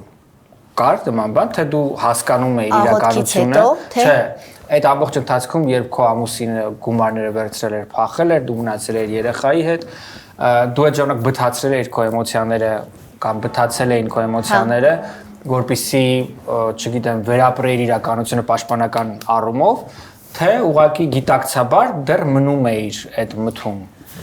Ես գիտակցաբար մնում էի այդ մթության մեջ, իրականում երբ որ գիշերները գալիս էին, ես ու իմ ականջակալների ընկերը, ես երբ որ ստրես եմ տանում, շատ վատ հոգեվիճակի մեջ եմ լինում, իմ ականջակալների երբ որ իմ ականջին է, ուրեմն ես այդ իրավիճակի մեջ եմ, այդ հոգեվիճակի մեջ եմ, սկսում էի երգեր գրել ու երգերը որ գրում էի, անընդհատ Աստված կար երգերիս մեջ ու ասում էի նախադասություններ կա, որ ասում եմ Տեր իմ Աստված ինձ օգնի ու միշտ այդ երգերը ես համ գրում էի, համ երգում էի, ոնց որ այդ խոսքերը ես անընդհատ դավանելով Աստված ինձ օգնեց այդ խավարից դուրս գալուց։ Գիշերները, որ մենք երրորդ հարկում էինք ապրում, նայում էի պատշգամբին, ասում էի լավ որ գցվեմ, այն կինոներ կան, որ մեկը բանը չար է լինում, մեկը բարի է լինում, տենց ինքս իմ հետ խոսում էի, ասում էի լավ, հիմա որ ես օրինակ երրորդ հարկից ինձ գցեցի, բա որ չմեռա ինվալիդ մնացի, բա որ այս երեխեն, բա որ իմ կիսուրը չգա, իմ մաման չգա, իմ տալը հեռու է։ Լավ, բայց այդ երեխան, որը փոքր էր, ամուսինդ անհասկանալի եւ անառողջ վիճակում էր, դու եթե ինքնասպան լինեիր, Աստված չարացե։ Հենց դա է, որ Աստված թույլ չտվեց ինձ, որ ես քայլեր անեմ, որը հակա Աստվածային է։ Իդեպ ինքնասպանությունը երբեք որևէ բանի համար ելք չէ։ Եթե ունեք նման մտքեր, ապա պետք է զանգահարեք թեժգից, հեռախոսահամարը կթողնենք այստեղ։ Այո, չէ, խորհուրդ չեմ տա իրականում, երբ որ մարդը նման բաներ է մտածում, դա իր անելանելի վիճակից է դուրս գալիս։ Երբ որ Աստծուն ես ճանաչեցի, ավելի լավ է հիմքային բան ասեմ, երբ որ Աստծուն ճանաչեցի, հասկացա, որ ամեն ալիք, ամեն փոթորիկ, որ գալիս է իմ կյանքում, ես կարամ իրանով հաղթահարեմ։ Դա կլինի ընտանեկան խնդիրներ, դա կլինի թմրամոլություն, խաղամոլություն, շնություն,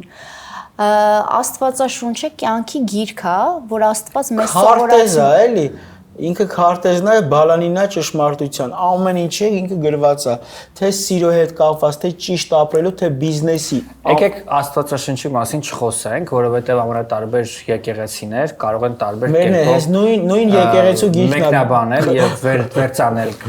Աստվածաշունչը, քանի որ ես չեմ մտնում ձեր հավատքի տարածք եւ ինձ թույլ չեմ տալիս դա անել, առաջարկում եմ շատ խորքային այս թեմայի մասին չխոսել, հարգելով նաև հայ առաքելական եկեղեցու հետևորդների մտածելակերպը եւ հավատքը։ Մենք կանգ առանք այնտեղ, որ դու պետք է հետ գաս, բայց կրկին չունենք գումար, եւ կանգ առանք այնտեղ, որտեղ Էրիկը լսում է, որ իր կնոջը պետք է ինչ-որ տղեկի հետ գնացել է աղոթելու, ես հայավարի բան, այդ օրը իրիկուն գալիս եմ շատ չարացած, մեծ գումար էլ կրվել եմ ու այնքան թմրադեղերի տակ եմ, որ էլ չգիտեմ ինչ անեմ,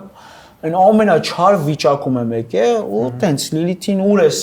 սենց ոնց կա, քանի որ այս ամեն ինչը պետք շատ ված չար աչքեր ունեցել, ես երբեք իրան ամուսնանալուց հետո չեմ կարողացել իր աչքերի մեջ նայեմ, երբ որ այդ թմրանյութերը օգտագործում էր, շատ ված հայացք ուներ ու ես միշտ հայացքս փախցրել եմ իրանից ու ինձ հարցնում է ուր ես եղել, դե ուր է իր աղջի հենց սենց, ասենք քեզով է թույլ տվել տնից ընդհանրապես դուրս գաս բան ու տենց ասեցի, որ այդ տղաները երկու բան են փոխանցել, որ Աստված ուզում է քեզ սթափեցնի, բա ինչ, ասեցի դե մեկը են, որ դու Աստծուց նեղացել ես քո պապայի մահվան համար։ Ոնց որ այդ տղաները ասել են կգնաս Էրիկին կասես, այս երկու բանը ու շարունակի։ Եվ երկրորդը, որ այն կյանքով, որ դու ես ապրում, Աստված այդ կյանքը քո համար չի ստեղծել։ Ու այդ երկու բանը խփեց իմ սրտին, որովհետև ինչ կար իրականություններ, իմ papas 42 տարեկանում է մահացել, շատ ջահել։ Դու քանի տարեկան ես։ Ես 18-ից լռանում եմ, ամսի 16-ին փետրվարի 18 տարեկանից լռանում եմ, փետրվարի 21-ին papas մահանում է։ Ինքը լինում է շատ տարբերվող, սիրուն, սիմպաթիչնի տղամարդ, կյանքը սիրող, ընտանիք սիրող ու հիվանդացած, նույնիսկ գրիպով հիվանդացած չի լինում, ինչ ես ծնված իրան ճանաչել եմ, դες մի անգամից ասենց սևը գալիս է, հիվանդանում է 22 օրվա մեջ մահանում է։ Ու կոմոդ այդ ժամանակ առաջանում է պրոտեստ, հա, ընդդիմանում ես աշխարհին այդ ժամանակ։ Այսինքն Աստծուն ես միշտ մանկուց Աստվածասեր եմ եղել, շատ սեր եմ եղել։ Բայց որ papas մահացավ, sense հիասթափ էլի, խի sense եղավ, կյանքին սկսա ուրիշ ձև նայել ու ինձ չհետաքրքրի Աստված իր գործերը ընդհանրապես։ Ու տենց Աստծուց ոնց որ նեղացա, անկեղծ ասած, որովհետև այդ դժբախտությունը մեր ընտանիքի հետ չի համակերպվում, որ պետք է լիներ, ոնց որ մեր ուրախությունը կորավ ու papas-ը ձեռներիս մեջ էր մանում, ինքն էլ այնքան ուժեղ տղամարդ էր, որ գիտեր որ մահանալու է, բայց մի հատ լացուկոց չէր այն իսկական տղամարդը, ես իմ papas-ից տեսել եմ։ Իսկ հիշում ես ինչ ես խոսել իր հետ վերջին անգամ։ Ինքը ասում էր հանգարց միշտ ինքը իմ հետ նույնիսկ այդ ժամանակ որ տեսել եմ, ասում էր կյանքում սուտ չխոսաս ու տատուներ չտենամ քո վրա։ Ես այդ ժամանակ ունեի մի հատ տատու, այս տատուսը եղել իմ առաջի տատուս, միշտ թաքցնում էի, papas շատ խիստ լավ papa է եղել, ասում էր ինչ կանես այս կյանքում մենակ սուտ չխոսաս ու տատուները չտենամ։ Իհարկե ճիշտ է, այդ ասելուց հետո շատ սուտել եմ խոսած այդ տատուները եմ արել, բայց papas-իս խոսքը ոնց որ ուժ ունեցել, փառք Տիրոջը, փառք Աստծո, որ ես 5 տարի է կարելի է ասել 99.9%-ով սուտ չեմ խոսում, եթե կարող եմ մի բանը չափազանցնելով սուտ խոսամ, սրտից դաճիկներ ասում եմ, հո, պապեր, դա էլ մարդկային նորմալ։ Ասում եմ, ուղում եմ, կարող եմ մեկ ու մեջ մի բան ուզենամ չափազանցնեմ, բայց դա էլ է արգելում, էլի։ Հիմա քո պատմությունը, Էրիկ, ոնց ես կարողացել դուրս գալ այդ ամեն ինչ միջով, որովհետև ցավոք շատերը դուրս չեն գալիս։ Ուրեմն ես միշտ ուզեցել եմ փոխվեմ, ինքս ինձ համոզվել եմ, մտնում էի տուն երեխուս գրկում էի, լացում էի ժամերով։ Ճիշտ է, ես քեզ ասել եմ papas-իս մայից հետո ընդհանրապես չեմ լացել։ Դա մինչև եթերն է։ Հա, մինչև եթերն է, բայց որ գալիս էի տենում էի մի քանի օր երեխուն չեմ տեսել ու ամեն տենալուց տենում էի ինքը մեծացել է, ուրիշ ձև է։ Գրկում լացում էի։ Դա մեղավորության զգացում է։ Այո, մեղավորության, որ ուզում եմ փոխվեմ, բայց չեմ կարում։ Լիլիթն է միշտ ասում էր փողը տա պակասե, դեղը տա պակասե, միշտ ոնց որ ցավացնելով, ջղայնացնելով ու ես դրանից ավելի էի չարանում էի։ Ու մի օր նստած եմ մեր կուխնյան, էլի սենց չարացած, մանթով ոչ մեկ ինձ չի սիրում, մամայիս հետ 1 տարուց ավելա չեմ խոսացել ու ես իմ մտքերի մեջ եղել է, հա, սենց մի բան, մի օր մեկը զանգելու է, ասեմ մամատ մահացել է, ես էլ այնքան մամայիցս խռոված էի, ինձ պատրաստվում էի, հա դե մեռել է։ Էրջան, ոնց ես դու կարողացել մամայիդ հետ մի տարի չխոսալ ու հասկանալ, որ մամատ ամեն վայրկյան քո մասին է մտածում ու ինչը կարա լինի պատճառը, որ ամեն խոսալուց այդ թմրադեղերն էր, ինքը իմանում էր ու չէր համակերպվում այդ դրա հետ։ Ասում էր, եթե դու լինեիր այն մարդը, ես քեզի չճանաչեի մինչև քո թմրադեղերը, կասեի լավ, դե զզվելի անդաստիրակ կոպիտ ասած լակոտ է եղել, ինչ ուզում է լինի, որ ես Ամերիկայում էլ էի ապրում, իմ բարեկամները, մամայիս ծանոթները ասում էին ուղարկի Բերթո լայֆ նստի քեզ շատ է պետք է կամ ուղարկի գժանոց թող պրծնենք, նույնիսկ շատ հաճախ Միացյալ Նահանգներում ծնողները մտածում են, երբ թմրանյութեր անընդհատ օգտագործող երեխան կամ պատանին կամ երիտասարդը հայտնվում անազատության մեջ, դա ավելի ապահով է, որովհետև հանցագործություն չի գործի եւ հավանականություն կա, որ թմրանյութեր չի օգտագործի։ Նույնիսկ բժշկորեն իմ ուղեղից մեջ շատ մեծ այնքան թմրադեղեր է օգտագործել, ասում են իր ուղեղի սալքերը ճաքած է, եթե ինքը մի քիչ ավելի շատ օգտագործի, սենց շարունակի, ուղեղը տրաքելու է, ոչ թե սիրտն է տրաքելու, այլ ուղեղն է տրաքելու, ու ես չի համակերպվում այդ դրա հետ։ Ուրեմն նստած եմ կուխնյա, զանգ է գալիս ու ես միշտ հեռախոսս անջատում էի, ինձ հաճելի չէր զանգեր գալերը, որտեվ զանգը հենց գալիս էր դեպրեսիա էի ստանում։ Մենակ ինտերնետ մտնելուց էի օգտագործելուց, միացնում էի, էլի դուրս էի գալիս, մեկ էլ զանգ է գալիս Լիլիթին, ուշադրի լսում եմ։ Լսում եմ այն բառը, ընկերոջս հետ է խոսում, ընկերս շաբաթերով ինձ է փնտրում, չի կարող կապի ելնի, զանգում է, մեկ է այս ընկերս ուզում է մի ձև օգնի, ես Լիլիթ ասում եմ, հա դե ինչ ուզում է լինի, արդեն Թե ասում է թող խոսամ։ գնանք հեքիմի Հասկացանք, թող խոսամ։ Ասում է ինչ ուզում է լինի, անկեղծ այդ բառերն է ինձ օգնում։ Ասում է ինչ ուզում է լինի, մեռնում է, թող մեռնի, արդեն հոգնել եմ։ Այս ընկերս էլ ասում է տանեք մի հատ լավ բախտագուշակ կա, կարգցի, մոմ թափի, էս անի, ասում է արդեն ինձ չի հետաքրքրում, անհույս է, էլի, ավելի լավ է, ինչ կլինի, մեռնում է, թող մեռնի, այդ բառն եմ Բայց լսում։ իրականում ես չի ուզում ասի իմ շուրթերից Դե Լիլի ջան, իրավունք ունես էլ ասես, որտեղ ես հասկանում եմ, շնորհակալ եմ, որ այդ բառերը քեզանից լսել եմ, որովհետև այդ բառերը ինձ օգնեց, որ ես Աստծու հետ ադին կռիվանեմ։ Լսում եմ, ասում եմ, որ նյուժել ինձ մի հատ սիրող մեկը չկա, ու ես պետք է մեռնեմ, ոչ մեկի համար հետաքրքիր չեմ, նույնիսկ մորս համար, ու ասում եմ, ես ինչքան, բայց ես գիտեմ էլի, որ ես լավն եմ, իմ սրտի մեջ ես ինչքան է չարաճճիություններ արել եմ, ես գիտեմ, որ լավն եմ։ Ուղղակի այդ անտեր թմրադեղերից ենքում ես չեմ կարող հաճույք գտնեմ։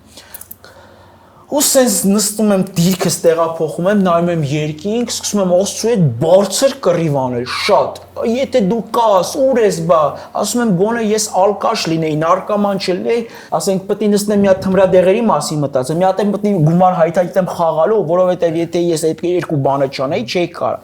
Իմ հոգսը շատ ծանր էր, ասում եմ գոնե խմիչք լիներ, էլի, ես մանկական կռիվ եմ անում, լացակումած կռիվ եմ անում։ Ու տենց անցնում եմ մեկ շաբաթ, որոշում եմ մի քիչ թափվում եմ, էլի, որոշում եմ մի շաբաթ ոչ մի բան չօգտագործեմ։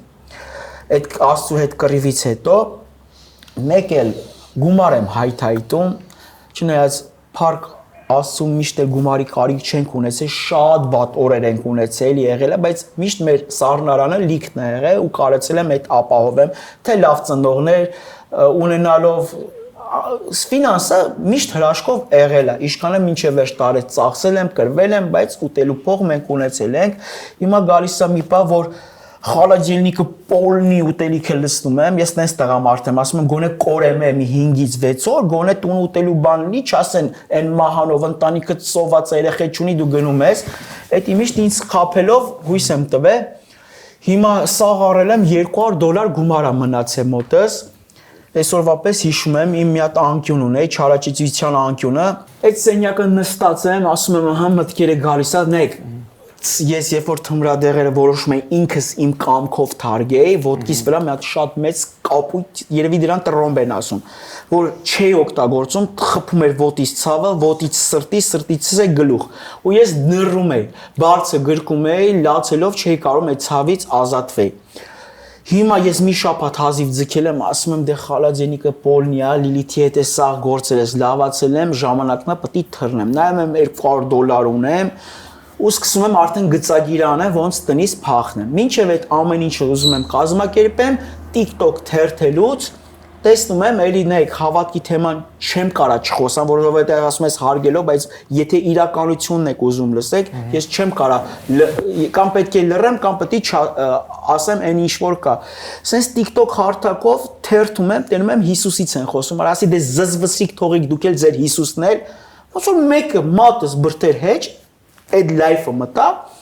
ասի լավ սրանց արի մի հատ ասեմ գրեմ թո իմ համար աղոթեն, որ տաքսին գա ճանապարհին հանգարց այնպես չալի, ասի ծխել չի կարելի, ես է շատ ներվոզ վիճակում էր, որ տաքսիստը ասում էր պետք է չծխես, այդ կամ պետք է տաքսիստին ծեծեի կամ թե չէ մի հատ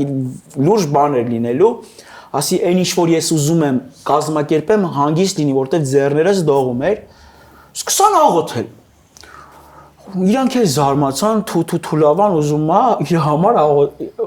սկսում են աղոթել միաձայն ձեռս կախում եմ, սենց լսում եմ, մեկից սենց մի հատ բում այստեղիցս մի բան մտնում է ուրախություն, երջանկություն, որ ասում եմ, ինչ եմ ես զգում, ուրախությունից գոռում եմ, ցնծում եմ, ես իմ կյանքի մեջ տես խաղաղություն, ուրախություն չեմ զգացում ու չեմ հասկանում ինչա կատարվում։ Դու հասկանում ես, բայց որ երբ թմրանյութի տակ ես, բոլոր էմոցիաները սրվում են։ Եվ եթե անգամ փոքր էնդորֆին է գալիս, փոքր դրական հորմոն է գալիս, դա սրված է։ Եթե սթափ մարդու մոտ դա լիներ, այդպես չէր լինի։ Դա հասկանում ես, որ նաև թմրանյութի ազդեցությունն է դրա։ Չէ, ես այդ վաղ հենց ասում եմ, թմրանյութեր չէի օգտագործել։ Մի քիչ sense ասեմ լոմկեքի տակ է, այն ամենավատ է, դրա համար ես ասում եմ խալադենիկը պոլնի է, մի շաբաթ չէի օգտագործել, ոնց որ ջղայնանում են նույնիսկ տաքսին ասում եմ նենց անեմ, որ աղոթեն տաքսիստը չգանես մեկը, ես նենց էի ուզում անել, որ հանգարց չճանապարհին չբռնվեի, էլի։ Ու այդ ուրախությունը մտել է մեջս, Լիլիթն այնտեղ են նամրոտ չարչարված, տանջված կանանիքի նման ամաններն է լվում ու գնացել եմ Լիլիթին եմ գրկի ասում եմ վերջ, էլ չեմ անելու ու չեմ ջոգում, էս ինչ է կատարվում։ Բայց ես չէի հավատում։ Հա, մեկ էլ այդ լայֆի ընթացքում ուզում էի կպնել, իրանք չէին կպնում, ասում եմ խնդրում եմ կպեք, տենց խոսում եմ իրանց հետ ուրախ, բայց հիմա նայում եմ $200 ձեռս է այդ ում որ կազմակերպում եմ, որ պետք է գնամ հետևից ասում եմ, սրան գրում եմ, ասում եմ, կյանքում էլ ինձի չես տենալու, ասում եմ, ես այնքան ուրախ եմ, էդ էլ ասում եմ, կտենաս, ուզում ասի, քո հալը կտենաս, էլի ինձի գործից բանից կտրում ես, սենց, իմ այդ $200 ձեռս քնել եմ, շատ երջանիկ, 12 տարվա մեջ տենց երջանկություն չեմ ունեցել։ Երբ որ արթնանում եմ, ոնց որ մի տոննա բան սրտի սխմի ու ինձի խեղտեն, ասում եմ խի, ասում եմ այսքան սուտ էր, ասում եմ այ աստված, թող այլ ես գնայի իմ անելիքը անեի, գոնե մի երկու օր կձգե, խի կար խափիր գնացիր, մտքիս մեջ մեկ ասեց մի հատ աղոթի։ Հենց որ ես աղոթեցի, ասում եմ խնդրում եմ Հիսուս ջան երեկվային հաճույքից եմ ուզում խնդրում եմ, մեկ էլի բում, ասում եմ էլի այդ խաղաղությունը զգացի ու աչքս ընկավ հեռախոսից, զայրատկի վրա հասկացա, որ աղոթքը զայրատկի նման է, պետք է անընդհատ աղոթես, որ այդ հաճույքը ունենաս, ես տենց եմ զգացել, ու սկսա աղոթել, խաղաղությունը չէի թողում բացակայի կյանքիս մեջ, հետո որ դուք ասում եք, այդ էլի ոնց գնում ենք,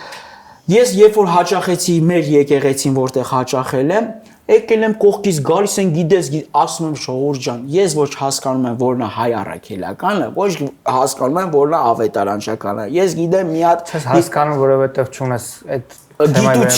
գիտություն, բայց ես նստել եմ հայ առաքելական։ Ուզես օգնեմ քեզ այդ առումով ինֆորմացիա ստանաս պրոֆեսիոնալներից, կրոնագետներից, մարդկանցից, ովքեր պրոֆեսիոնալ կերպով գիտեն։ Ինձ թվում է իմ Աստծոց ուժեղ պրոֆեսիոնալ, իմ ու Աստծո փոխհարաբերությունը այնքան ուժեղ է, ես ուսումնասիրելով ու Աստծո հետ աղոթքներով որ ես խոսում եմ, Սուրբ Հոգին իմ հետ խոսում է, ասում է տղես, ես երբ որ մարդկանց տանում էի ճշմարտությանը աղոթելու ձև էի սովորացնում, ես չի ասում հետևեք հայ առաքելականին, ես իմ բառերով եմ ասում, էլի կարող է շատ քննադատության, չնայած ամեն օր է քննադատում։ Ես ուզում եմ քեզ զգուշացնել ու ձեզ զգուշացնել, որ հաղորդման ընթացքում անընդհատ ազդագրեր են տակը գրվելու տեքստով կապված հայ առաքելական եկեղեցու հետ եւ խնդիր չունենք մենք հայ առաքելական եկեղեցուն սիրում ենք, ոնց որ դուք Մեհեր ջան ասեցիք, պատմությունը կերտե ու շնորհակալ հայ առաքելական եկեղեցու, որ մեր հայրենիքը գոյություն ունի ու այդ մի բուր ազգս մենք միջև մա ներկա ենք։ Մենք դեմ չեմ, ես անձամբ հետևում եմ հայ առաքելական եկեղեցուն էլ, հայ ավետարանչական եկեղեցուն էլ, որովհետև երկուսի խոսքն է, ուղղակի կան մարդիկ երկու կողմանիներ, որտեղ կան որ չեն կարա բոլորը մաքուր սրտով լինեն։ Հիմա ես հետևում եմ Հիսուս Քրիստոսին ու այն աղոթքին, որ իմ պատասխանը այդ օրվանից փոխել է։ Ես ոնց կարամ օրը 4 պաչկա սիգարետ էի ծխում, 4 պաչկա։ Ես հիմա Աստծո սիրով ոչ մի պաչկա չեմ մոտիկ անում։ Այդ սիգարետի պատճառով էր, որ ես աղոթեցի, որ հանգարց ճանապարհին տաքսիստին չծեծեի։ Դա շատ լավ է, որ դու հիմա կազդուրվել ես, առողջացել ես, հետ ես կանգնել թմրանյութերից։ Գրիգորյան Law Firm-ում ենք եւ այսօր մենք միասին խոսելու ենք շարժական գույքի հետևանքով առաջացած մարմնական վնասվածքների մասին։ Աննա Գրիգորյանն է մեզ հետ այսօր, Աննա ողջույն։ Ցավոք երևի թե ոչ ապահով փոխադրամիջոց հենց մոտոցիկլներն են, որոնք սիրում են էքստրեմալ երևի թե զգացողություններ սիրող մարդիկ, երեխաները եւս սկուտերներից, հեծանիվներից կարող են վայր ընկնել եւ ցավոք ունենալ մարմնական վնասվածքներ։ Ինչ անել այս պարագայում։ Առաջնայինը ամենակարևորը դիմել բժշկական օգնության, թե հենց դեպքի վայրից զանգահարել emergency կամ եթե տանում են տուն անմիջապես տանեն հիվանդանոց, որովհետև լինում են դեպքեր, երբ որ երեխան ստանում է լուրջ վնասվածք, internal bleeding, արնահոսում է լինում եւ ծնողները նույնիսկ տեղյակ չեն լինում, որտեղ ֆիզիկապես ոչ մի վնասվածք չի երևում։ So ամենակարևորը դիմել բժշկական օգնության, դիմել մասնագետի լոյերի, որ кейսը հասկանան որտեղից սկսեն ինչով օգնեն այս անձին, որովհետև այս տեսակի դեպքերում եթե ինչ որ մեկը հարվածում է սկուրորին կամ հարվածում է էլեկտրական հեծանիվին, մորոսայկլին, իրանք իրավունք ունեն պաշտպանվելու իրանց ինշորանսից եւ նաեւ մեղավոր կողմի ինշորանսից։ Դե ինչ այս հարցում եւս Գրիգորյան Law Firm-ում ձեզ կօգնեն, եթե կան մարմնական վնասվածքներ, ապա կարող է լինել նաեւ փոխհատուցում։ Զանգահարեք նշված հեռախոսահամարով։ Մենք գտնվում ենք Երևանի ամենակենտրոնում, հյուսիսային պողոտայում, այս շենքը փարաջանովյան մոտիվներով գիտեն բոլորը։ Բայց էլ ավելի վաղ ժամանակներից բոլորը գիտեն, որ այս շենքի ներքևում գտնվում է լեգենդար տուն Լահմաջոն, որը բոլորիս ամենասիրելին է։ Լեգենդար տուն Լահմաջոն այժմ վաղուց արդեն ներկայացված է Լոս Անջելեսի Բուրբենք քաղաքում եւ բոլորը գիտեն, երբ կարոտում են Հայաստանն ու Երևանի համը, թե ուր պիտի գնան։ Հենց այս հասցեով Բուրբենքի տուն Լահմաջոյով։ Առաջարկում եմ տեսնել նաեւ հավանաբար նոր բացված հատվածը, միասին եկեք տեսնենք, թե ինչպիսին է տուն Լահմաջոն։ Հիմա խախտում ենք անում եւ անցնում ենք։ Այս հատվածը հավանաբար նոր է։ Այստեղ պատրաստվում են տուն Լահմաջոյի ամենահամեղ լահմաջոնները, որոնք անգամ այս տարիների ընթացքում, երբ ընկերացել եմ այդ գեղեցիկ ընտանիքի հետ, միևնույնն է անգամ ինձ չեն ասում, թե որն է գաղտնիքը։ Բայց բացի այդ կա նաև իսկական հայկական խոհանոց, որը կարող եք համտեսել։ Տուն Լահմաջոն առհասարակ առանձնանում է ոչ միայն ուտելիքի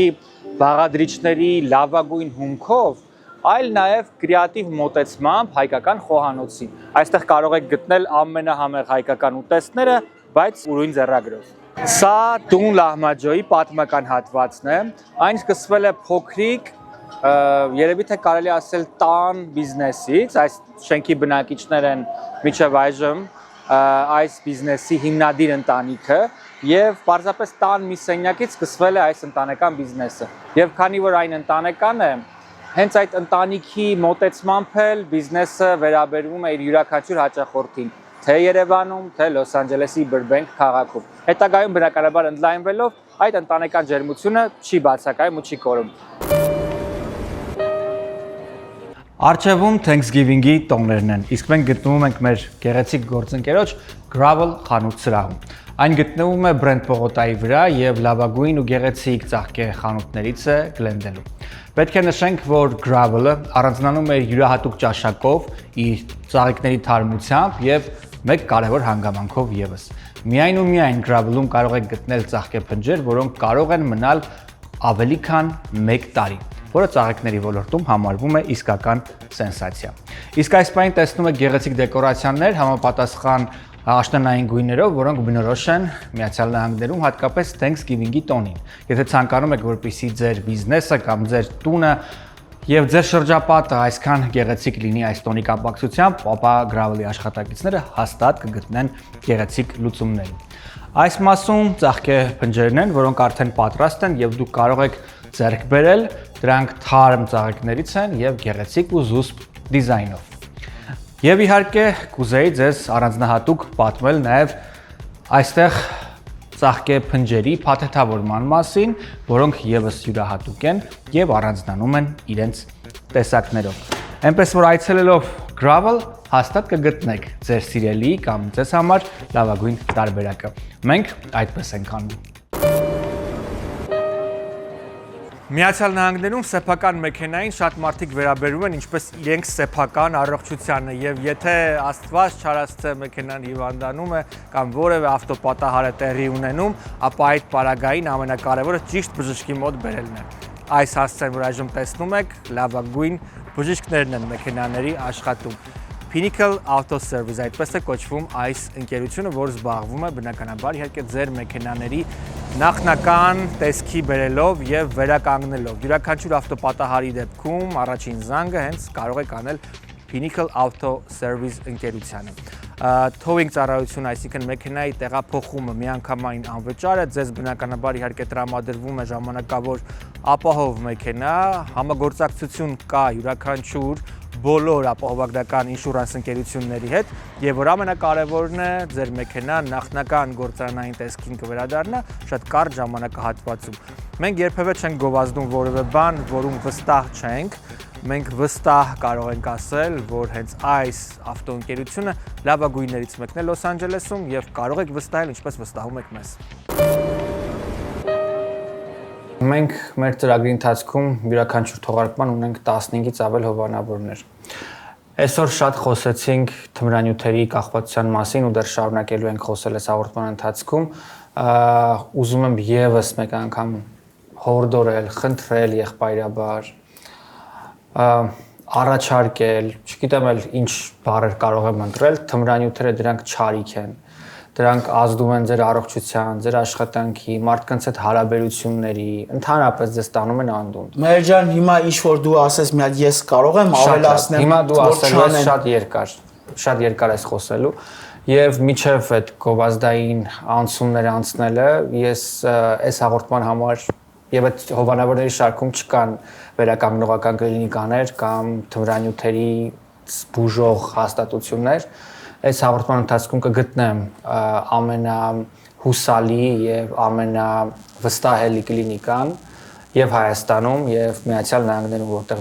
մեծամասամբ դիտում են եւ անվճար կերպով այս հաղորդման ընթացքում կտեղադրեմ այդ կլինիկաների գովազդը մեր հովանավորների հետ միասին։ Հիմա դիտենք այդ գովազդները, որից հետո կվերադառնանք։ If you or someone you know is looking for a reliable outpatient program in the Los Angeles area, welcome to our facility. I'm Mike, the co-founder and CEO of Mindspace Recovery Center.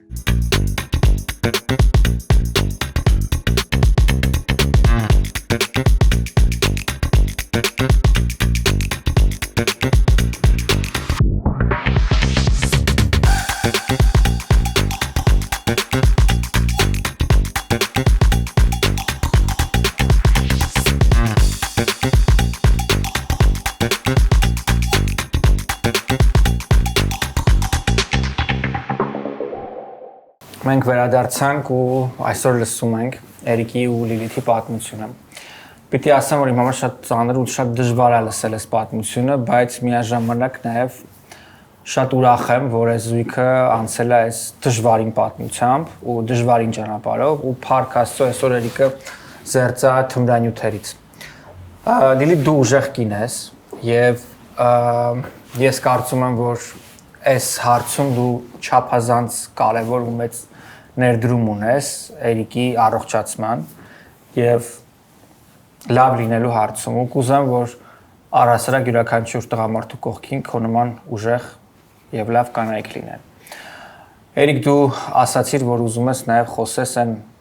երեխեքի հետ կամ այն մեծահասակների հետ, ովքեր անցնում են նույն բանի միջով, ինչի միջով դու ես անցել։ Այո, ցավոք եմ ասում, մեր օրերում Հայաստանում շատ է տարածված ու մեր հայ երեխեքը, չգիտեմ ինչու չարը ավելի շատ են շուտ սովորում ու ասես մակարդակով չարիքի մեջ մտնում, քան թե լավ գայթակղությունը, էլի։ Ես ուղղակի խնդրում եմ մեր հայ երեխեքին չտրվեք այն ժամանակավոր հաճույքներին, որովհետև դրանք տանում են կործանման։ Չգիտեմ, ինձ թվում է ես միլիոնից 1000-ի մեջ եմ մտնում փրկվածներից, բայց 100 միլիոն տոկոս եմ ասում։ Միլիոնից միլիոնն է կարա փրկվի։ Ոչ թե գնացեք արուն փոխել, ոչ թե ձեր երեխաներին ուղարկեք հոգեբուժարան կամ հանձնվեք։ Ինձ փրկել է Աստված, մեր հայ առաքելական եկեղեցու Հիսուս Քրիստոսը։ մեր ջան, սենց ասեմ, որ բոլորիս սրտով էլ ձեր, մեր բոլորիս Հիսուս Քրիստոսն է փրկել։ Ճանապարհը թմրադեղերի դա անեցկա, դիվային անեցկա։ Ոչ մի բան չի կարա ձեր կյանքում փրկի բացի Աստված։ Այդ կարա միայն Հիսուսի մաքուր աղոթքը խնդրեք, կարող է մի քիչ ուշանա, բայց Աստված կյանքում չի ուշանում, ճիշտ ժամանակին է գալի։ Եթե տեսնենք, ես 12 տարի տառապել եմ դժոխքի մեջով, ել չասեմ իմ մաման ինչ դժոխքի մեջով անց է։ Մամաս իմ ձեռների մեջ մահացել է, Մհեր ջան։ Ձեռներիս մեջ մահացել է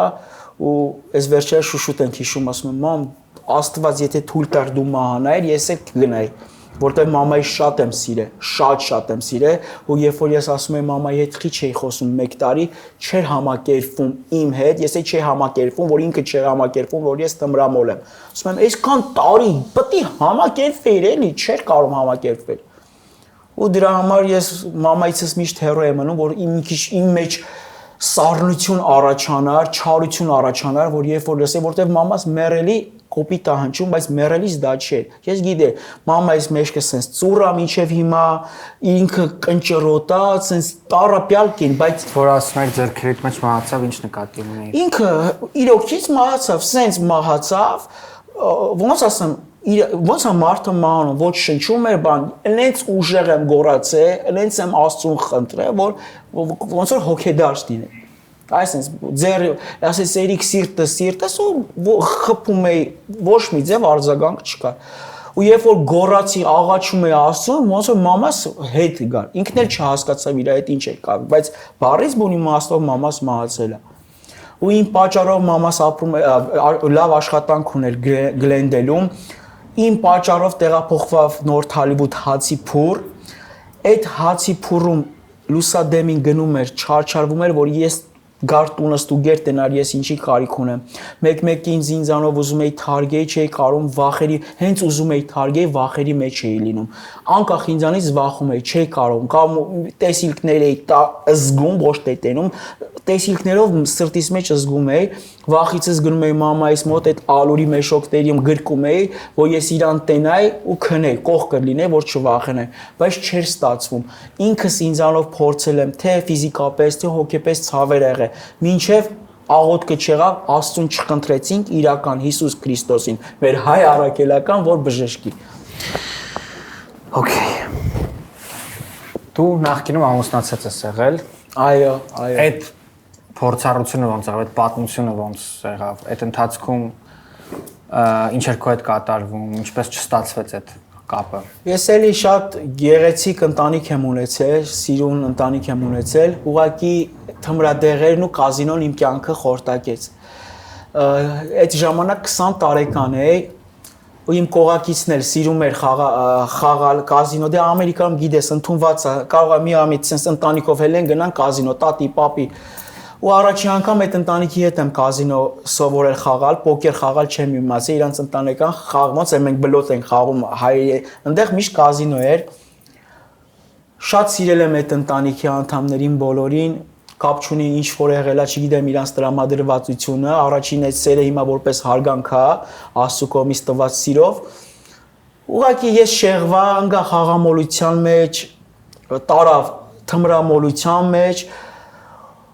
լինում էր ընտանեկան կռիվներ, շատ բաժանումներ, միացումներ, բայց եղավ այնպես մի պահ, որ սկսանք երկու կողմանի ատել, բայց ես էլի փորձում էի միանալ, բայց որ հասկացա այդ ընտանիքը մաքսիմալ ինձանից հոգնել է, զզվացել է, երևի չէին հավատում, որ ես կլինեմ այն Էրիկը, ոնց որ ես հիմա եմ, ու սկսեցին այնպես բաներ անել, իմ հետևից խոսալ, լսում էի խոսակցություններ, նույնիսկ փոլիս ռեպորտ էին արել, որ իրանց մոտիկ չգամ։ Ես հասկանում եմ, դե չար Ամերիկայում իմ արա sense փեսա ալտենային իրանց համար գեդի մտնելու էր, բայց դե այդ չար, այդ վատ կախվածությունները ոնց որ հիմքը այդ ընտանիքից է եկել, ու իրանց չեմ մեղադրում։ Որևէ շրջան եղել է, երբ որևէ մեկին մեղադրես քո Ոչ, մենակ ես ինձ եմ մեղադրել։ Մենակ ես ինքս ինձ եմ մեղադրել, ուղղակի եղել են միջնորդ։ Իրանք չլինեին, ուրիշներ լինելու։ Եթե ես ունեցել եմ, քանի որ երբ որ դու Աստծուն չես ճանաչում, քո մարմինը, քո մտքերը այդ ամեն ինչը ունեցել է, իրանք չէին լինի, ուրիշը կլինեին, որ ուղղակի այդ պայն իրանք են եղել, ոնց որ իրանց միջոցով եմ այդ ամեն ինչին ծանոթացել։ Ու տենց երեխաս ես իմ երեխային ընդհանրապես չեմ տեսել, 13 տարեկան տղա ունեմ, որի անունը Արտուր է։ Ես ու Լիլիթը իրան անհամբեր սպասում ենք, շատ ենք իրանց ընտանիքի սիրում, իմ տղային սիրում ու կուզենանք գրկաբաց մի հատ հրաշք լինի, մենք պատրաստ ենք ընդունենք, ոչ թե այդ երեխուն վեկալենք, տրամադրենք, այն որ միշտ իմացել են թութու լավան Էրիկը բոմժա եղե, գումար չի ունեցես, ինչ հեր օրինակ կլինի, հիմա ինձ ասված այնքան է բարձրացրել, որ ես կարամ այդ իմ բաց թողած տարիների սերը, հաստատ ես հավատում եմ, կարամ տամ։ Խոսել ես տղուտ հետ։ Չի ստացվել, մի անգամ նամակով գրել էր, բա անգլերենով գրես դու մոռացել ես, հա, տղա ունես, բան, տենց ես ուրախացանք, պատասխանեցինք, մի ժամ հետո բլոկ եղավ։ Ես հավատում եմ, որ կգա այդ ճիշտ ժամանակը, ես ուզում եմ, ուղղակի չգիտեմ ում դիմեմ, ոնց դիմեմ, իմ համար էլ է մի քիչ էց, որ հենց մտածում եմ, սենց անցյալի բաներ ա գալի գնում, ես տրամադրված եմ շատ լավով, ուզում եմ իմ տղային իրոքից օգնեմ, ոչ թե ֆինանս ուղարկեմ, տենամ, ուզում եմ իրան գրկեմ, ներողություն խնդրեմ, որ ես իրան այսքան տարի բաց եմ թողել, բայց պատրաստ եմ։ Պատրաստ ես։ Ես միշտ ասել եմ պատրաստ եմ։ Մենք անգամ վիդեոներ ենք անում, որ մենք սպասում ենք։ Լիլիթին ասում եմ տղա, ասում եմ հենա ունես, բեր էլի, ես չեմ ուզում, ասում եմ ունես պատրաստ է, ասում եմ չէ, ես քեզանից էլ եմ ուզում, որովհետև Լիլիթին շատ եմ սիրում, սենց ասեմ, Աստծուց հետո Լիլիթին եմ սիրում ամենաշատը, իմ կյանքից ամենաշատը Աստված մի կողմ դնեմ, ես Լիլիթին շատ եմ սիրում, ու այդ սերը մեկ-մեկ կարող է մեր տան կռիվները այդ սիրո պատճառն է լինում, չափից շատ եմ իրան ուշադրություն դարձնում, այդի չեմ ստանում, ամբողջ աշխարհից ստանում եմ, բայց այդ սերը, որ ուզում եմ ստանամ այն մարդուց, որը շատ եմ սիրում, դրա համար ինքներելի աշխատանքով ծանրաբեռնված ենք լինում, առավոտը օրը 2 հատ գովազդ գնում ենք, բայց ես ունեմ այդ իր սիրո կարիքը, որ Էտա Լիլիթ Երբ սկսեցիր սիրել ինքդ քեզ։ Մեր զրույցի սկզբում դու ասացիր, որ միշտ ամեն ինչ անում ես ծնողներիդ, եղբորդ, ընտանիքիդ, հասարակության համար։ Եվ ամուսնանալը մարդու հետ ով ունի թմրանյութերից կախվածություն, դրա ապացույցն է, որ դու ինքդ քեզ չէիր սիրում։ Դա դու արել ես, որպեսզի հասարակությունը քեզ չպիտակավորեր, այսինքն քո մասին չէիր մտածել ես մյուսների։ Եվ երբ ասացիր, որ տղա երեխա կունենաս այն ժամանակ, երբ դու ուզես եւ պատրաստ լինես, այլ ոչ թե երբ ստիպված լինես, դա արդեն խոսում էր քո հոգեբանության առողջացման մասին։ Երբ դու արդեն հաշվի ես նստում ինքդ քո ցանկությունների հետ, ո՞նց սկսեցիր ինքդ քեզ սիրել։ Իրականում, երբ որ չգիտի հիմա ինքը, որովհետև ես շատ դեպքերում չեմ կիսվում իմ ներսում ինչա կատարվում, երբ որ մի բան ինձ շատ են ստիպում, ես դրանից գժվում եմ։ Երբ որ ասում են երեխա ունեցի, ես դրանից գժվում եմ։ Ինչի դուք իմ հետ հաշվի չեք նստում։ Ինչի չեք ասում Լիլ ջան, ինչ ես դու զգում այդ պահին, ինչի չես ուզում, իրանք չեն հարցնում, իրանք մենակ ուզում են, իրանք չեն անցնելու այդ շրջանը, թեկուզ 9 ամիս հետո, թեկուզ 9 ամիս հետոից հետո։ Դրա համար ես միշտ Տերիկին ասում եմ, արի նստենք իրար հետ խոսանք, հասկանանք ինչ է իմ ուզածը, ինչ եմ ես զգում։ Ճիշտ է, նստում էինք, խոսում էինք, հասկանում էինք, բայց նորից գնաց, նորից մի շաբաթ հետո նույն պատմություններ։ Դրա համար այս հաղորդումն էլ շատ լավ եղավ, որ կարողանամ արտահայտել բոլորին ասել, որ ես ուզում եմ ինքս ինձանով մի հատ ձևավորվել։ Ես բոլորի համար եղել եմ մեկը, ով միշտ ինձ կառավարել են։ Իսկ հիմա ուզում եմ ինքս ինձ կառավարել ու ոտքի կանգնել ինքս ինձանով։ Ոչ թե դա ֆինանսականն է, ոչ թե դա ինչ-որ այլ հոգեվիճակ է, հոգեբանություն է, որ ինքս ինձանով ուզում եմ ոտքի կանգնել, ուզում եմ, որ մարդիկ ինձ հասկանան, ճիշտ է շատ դժվար է, որ բոլորին հասկացնեմ, բայց իմ կողակիցը, իմ ծնողները ուզում եմ, որ հասկանան, որ ես մարդ եմ ու պետք չի ինձ կառավարել, այլ թույլ տալ ես ինքս ինձանով անեմ այն, ինչ որ պետք է անեմ։ Դրա համար օգնություն պետք է, ի՞նչ է պետք է ասա։ Դու հասկանում ես, որ քո կողքի կինը ունի իր կարծիքը յուրաքանչյուր հարցի վերաբերյալ, իր դիրքորոշումը, իր ցանկությունները, որոնք շատ հաճախ կարող են չհամընկնել քոնի հետ։ Ես Լիլիթին 10-20 մատից պես ճանաչում եմ ու ես հավատում եմ, ուղղակի ինքը մի քիչ պրինցիպիալն են, 4 կողմ բան ունի։ Թեկուզ ինքը իմանա իր համար լավ է, ինքը պետք է իր ուզածով լինի, բայց ես գիտեմ, որ այդ երեխան որ ծնվեց, մեր կյանքում համ մեծ օրհնություն է բերելու, ուրախություն է բերելու, այն ինչ որ կան մեր անցյալում որ ջնջվել են չնայած, բայց այս երեխան ավելի է սենց։ Ուղղակի ես գիտեմ, այդ երեխան մեզ այնքան ուրախություն է բերում, հակառակորդը չգիտեմ ոնց իր միտքը գալիս է սենց կտկտում է ժամանակը չի, վախեր է առաջացնում այն մարդուն, որ այսքան Աստծո մասին խոսում է ու ճանաչում է։ Եթե Աստված մեզ հետ է, ով կարա մեր դեմ։ Ինձ երջանիկ զգալու համար Իրանից, հենց Իրանից ուզում եմ ունենամ զավակներ, շատ լիքը, ու ես պատրաստ եմ թե ֆինանսապես, թե հոգեպես, թե նյանյայապես, ամեն ձևի ես պատրաստ եմ այդ ամեն ինչը կազմակերպեմ։ Ուղղակի չեմ հասկանում ինչն է պատճառը, որ այդ մտքերին, չար մտքերին տեղիք է տալիս։ Եթե այդ մտքերը, որ գիշեր ինքը պարկում է իր ականջակալները, չար մտքերին տեղիք չի տալիս, մարդը ուղղակի ասում է, որ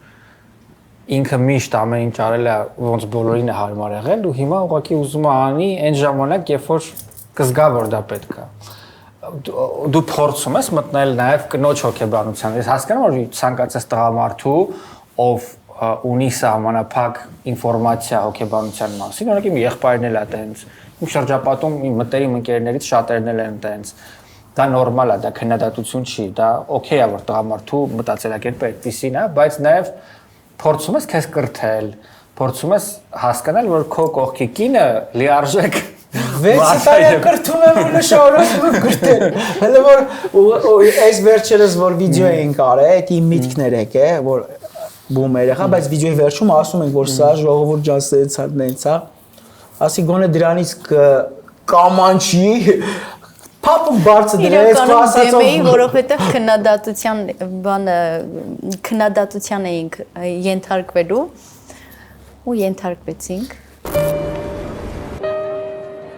Վերջին ժամանակներս շատ նորաձև է հարսանիքների ժամանակ վարձել հատուկ տներ հարսի տան համար կամ իհարկե դրսից հյուրերի համար կամ այդ ամենը համատեղել եւ օգտագործել եւ հարսի տան համար եւ նաեւ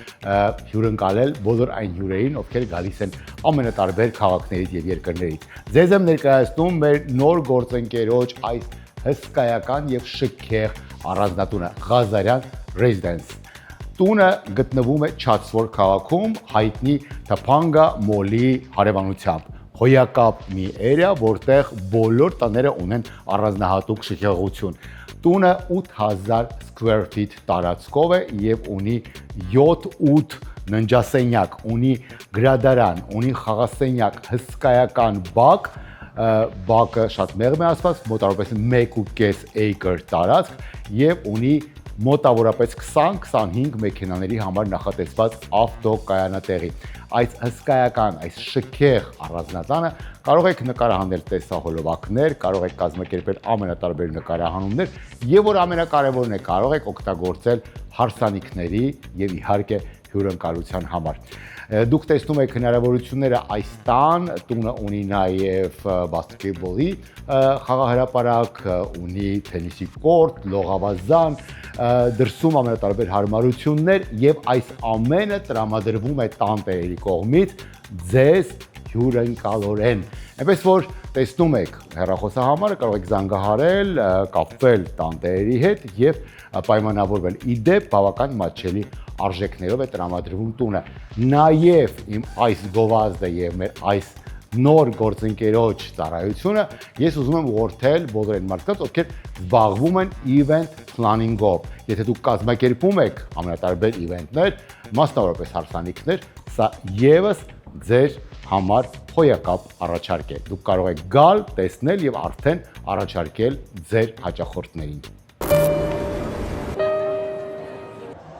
Մայրերի օրվա արդիվ է մեզ Tours and Travel-ը առաջարկում է ձեզ լավագույն նավագնացությունը։ Պետք է նշեմ, որ երկար տարիներ շարունակ այս տուրիստական ընկերությունը զբաղվում է մեր հայրենակիցների հանգստով Միացյալ Նահանգների սահմաններում, դրանցից դուրս, Մեքսիկո, Եվրոպա, Հայաստան եւ այլն։ եւ այս մայրերի օրվան նվիրված նավագնացությունը լավագույն ժամանցի միջոցներից է։ Մայիսի 8-ից 11-ը տեղի է ունենալու այս նավագնացությունը, որին մասնակցելու են արտիստներ Գոհար Հովանեսյանը, Արթուր Mr. X-ը,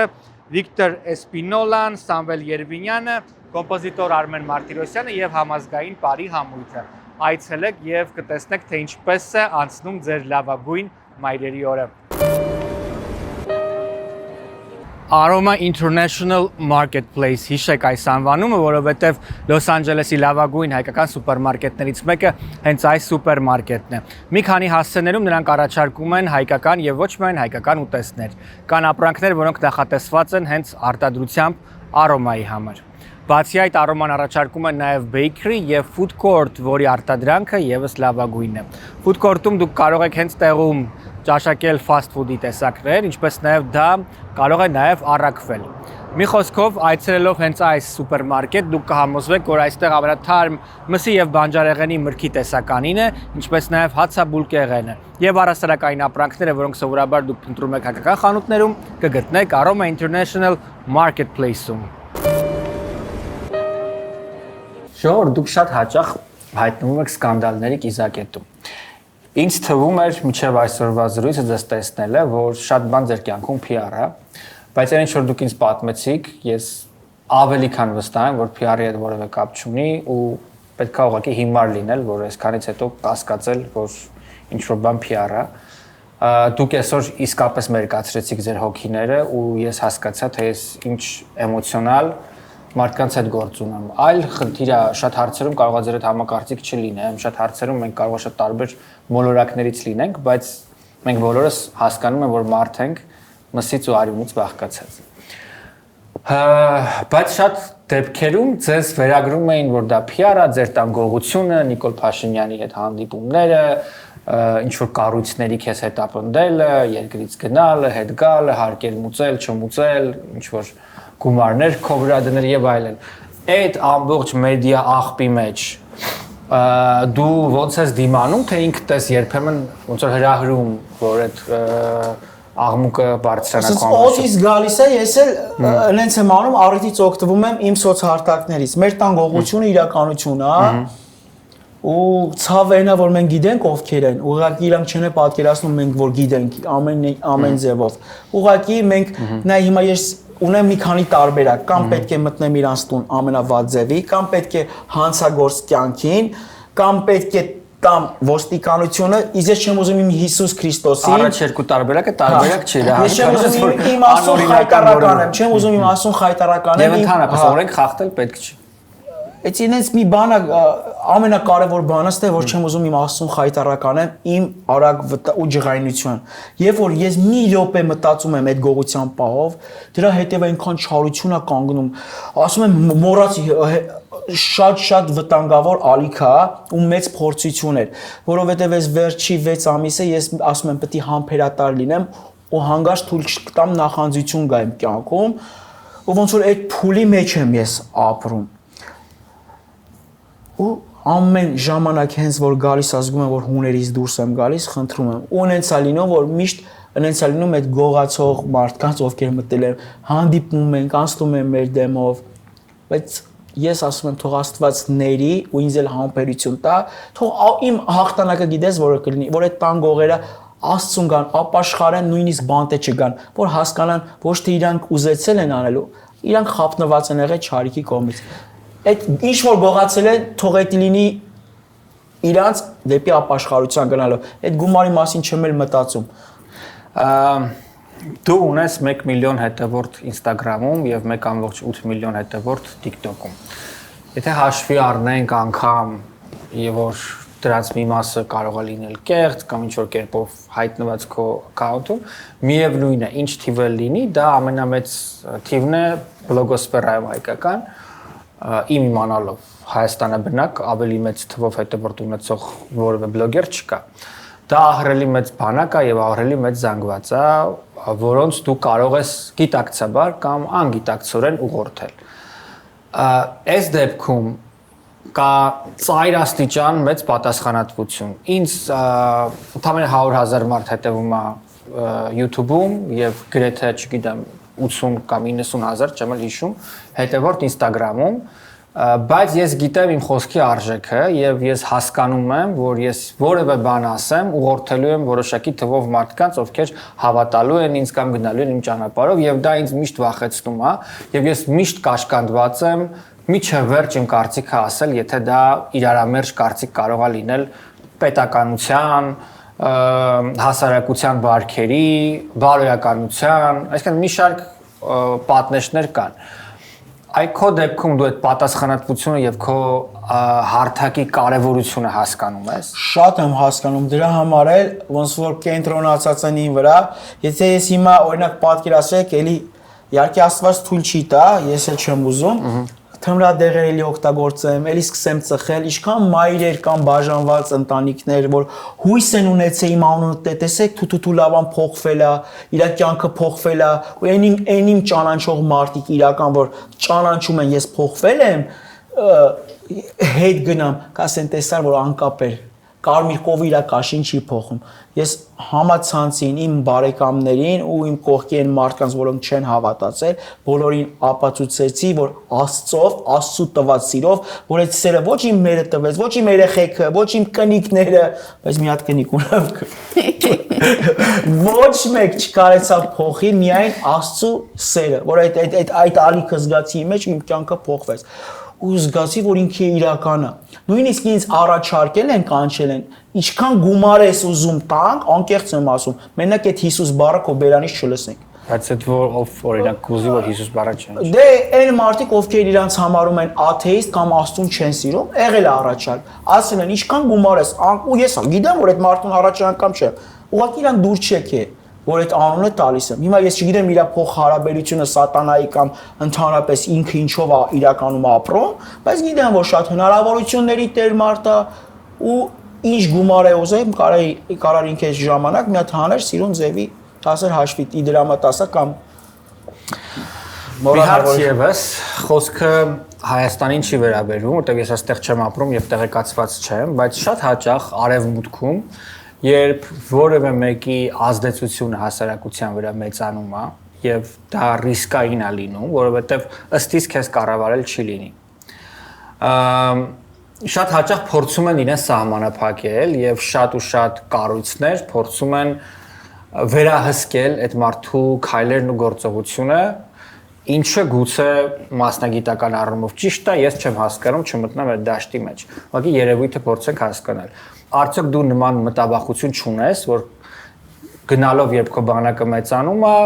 երբ քեզ կառավարել չի լինի, քեզ վերահսկել չի լինի, պիտի քեզ արագից հանեն, ֆուկանեն։ Այո։ Մտավախություն ճիշտն ասած ամեն ձևի է գալիս, հա, բայց ես քանի որ չեմ հետևում ոչ մի քաղաքական դաշտի, ես սիրում եմ բոլորին, պարտավոր եմ սիրեմ, ուզեմ թե չուզեմ, ինձ հաճելի լինի, թե հաճելի չլինի։ Հիմա ներկապային քաղաքականաց քանի որ գնաց, կարող եմ մի քիչ բաց խոսամ քաղաքականությունից, քանի որ ներկապային մեր վարչապետը Նիկոլ Փաշինյանն է, ես սիրում եմ, ուզեմ թե չուզեմ։ Հիմա վարչապետից հետո ինչ որ մի հատ ուրիշ նոր վարչապետ կա, էլի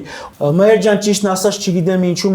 մեր ընտանիքը կապում են վարչապետի ընտանիքի հետ։ Հիմա ժողովուրդ ջան ուզում եմ էլի եմ ասա, ու ասում եմ, ես ոչ մի քաղաքական դաշտի հետ կապ չունեմ։ Սիրում եմ բոլորին, բոլոր կուսակցություններին, մեր ազգային ժողովի բոլոր անդամներին, կապ չունի ընդդիմադիր, падգամավոր թե վարչապետ։ Ուզում եմ ես իմ ընտանիքին առանձնացնեմ այդ դաշտից, միայն ես կաղոթեմ իմ Աստծուն, ով որ ճշմարիտ պետք է մեր երկրի վարչապետ լինի, թող նա լինի։ Ես սիրում եմ բոլորին, էդի կարող եմ ասել մեր ջան։ Մի հարց եւս կապված վերահսկման հետ, արդեն ինքն է վերահսկման հետ այս։ Բայց ասեմ, որ 24 ժամ մենք վերահսկվում ենք։ Դրա համար մենք ազատության մեջ ենք, էդ էլ ասեմ։ Որով ում կողմից եք վերահսկվում։ Պետության կողմից, ԱԱՑ-ի կողմից մենք քանի որ մեզ ձերբակալել են, ուղղակի շատ չեմ կարող այդ ամեն ինչը ասեմ, մենք 2 տարուց ավել է 24 ժամով որտեղ ենք եղել հեռախոսներով, կամերաներով, նույնիսկ դրոն են բարձրացրել մեր այգիով, ամեն ինչ, դրա համար մենք այդ դրա համար ազատության մեջ ենք, որ տեսել են, որ ոչ թե մենք փողերի լվացման, թմրադեղերի, ոչ թե հակապետության, ոչ մի բանի հետ կապ չունենք։ Մենք ապրում ենք մեր գործով, մեր գովազդներով եւ մեր ընտանիքի սիրով, այդքան բան։ Եվ մի հարց եւս, երբ մարդ ոչ թե աստիճանաբար, այլ պատահաբար կամ շատ կարճ ժամանակում դառնում է հայտնի, իսկ սոցցանցերը այսօր այնուամենայնիվ դարձնում են հայտնի։ Օրինակ, երբ մենք գործ ունենք որևէ դերասանու հետ, ով կամ դերասանի ով տարիների ընթացքում նկարահանվել է բազմաթիվ հեռուստասերիալներում եւ կարիերայի ինչ որ մի շրջանում դառնում է ել ավելի հայտնի, դա տեղի առնում օրգանական եւ adekvat։ Երբ մարդ օրինակ հաղորդավար է եւ տարիների ընթացքում անելով աշխատանք գալիս հասնում է ինչ որ մի կետի, երբ իր խոսքը ունենում է արժեք, դա մարդու մոտ adekvat ընկալում է ձևավորում իրականության։ Բայց երբ սոցկայքերով ինչ որ տարիների ընթացքում 1-2 տարվա ընթացքում մարդ դառնում է շատ հայտնի, այդտեղ հավանականությունը մեծ է, որ մարդ ուղակի սկսում է չընկալել իրականությունը, իրեն պատկերացնել սուպեր հայտնի, սուպեր հերոս եւ այլն։ Այդ մտավախությունը ձեզ մոտ չկա, որ այս հայտնիությունը կարող է ձեզ կտրել իրականությունից, ոչ adekvat դարձնել, աստղային հիվանդություն օրինակ ձեր մոտ առաջացնել եւ այլն։ Նման մտավախություն չկա։ Ես մինչև այսօր չեմ էլ ինձ տես պատկերացնում, որ ինձ մարդիկ մոտիկանում են, նույնիսկ տեսել եմ ոնց են դողում, ոնց են կպտում են հետս նկարվում իրանց սրտի աշխատանքը, ես զարմանում եմ, ես չեմ պատկերացնում ես ով եմ իրականում, էլի, սենց ասեմ։ Մեր մասին մենք լեգենդներ ենք լսում, մենք չենք պատկերացնում։ Իրականում միշտ ինձ ասում էի, Աստծուն շնորհակալություն էի հայտնում, որ ինչքան բարձրանում ենք, մենք չենք հպարտանում, այլ սովորական նույն մարդն ենք մնում, ոնց եղել ենք։ Անգամ իմ հետ եղավ մի հատ դեպք, որ ես երկ տեղադրեցի, համաշխարհային ռեկ ընկավ ու ամբողջ Ֆրանսիայում ճանաչում ունեցա ու անընդհատ ինչքան գցում էի, այդքան բանը 16 միլիոն, 10 միլիոն համերիկներ իր էջով գցում, համ ես էի գցում ու անգամ գովազներ էի այդ երկի տականում, անընդհատ շատանում էր ու ես մի պահ ասենց նստել եմ, ասում եմ, ինչի թույլ տվեցիր իմ կյանքում, որ այս ամեն ինչը լինի։ Բա որ ես օրինակ հպարտանայի ու հելնեի իմ գլուխը բարձր աստղայինս բռներ, հելնեի ու քայլեի, բայց փառք Աստծո, որ ես այդպես բաներում չկամ։ Ես նույնիսկ զարմանում եմ, որ մարդիկ, որ դու ինձ այդ հարցը տալիս ես, մեր ջան, ես զարմանում եմ, որ մարդիկ այդպես բան կարան անեն, հպարտանան։ Ես որ նայում եմ նույնիսկ մատուցողների հետ ոնց են տեղ եմ գնում կամ մի քիչ ուրիշ ձև են խոսում, ես նույնիսկ փոքր երեխեքի հետ դուքով եմ խոսում, ինձ էդի հաճելի է ավելի, չգիտեմ,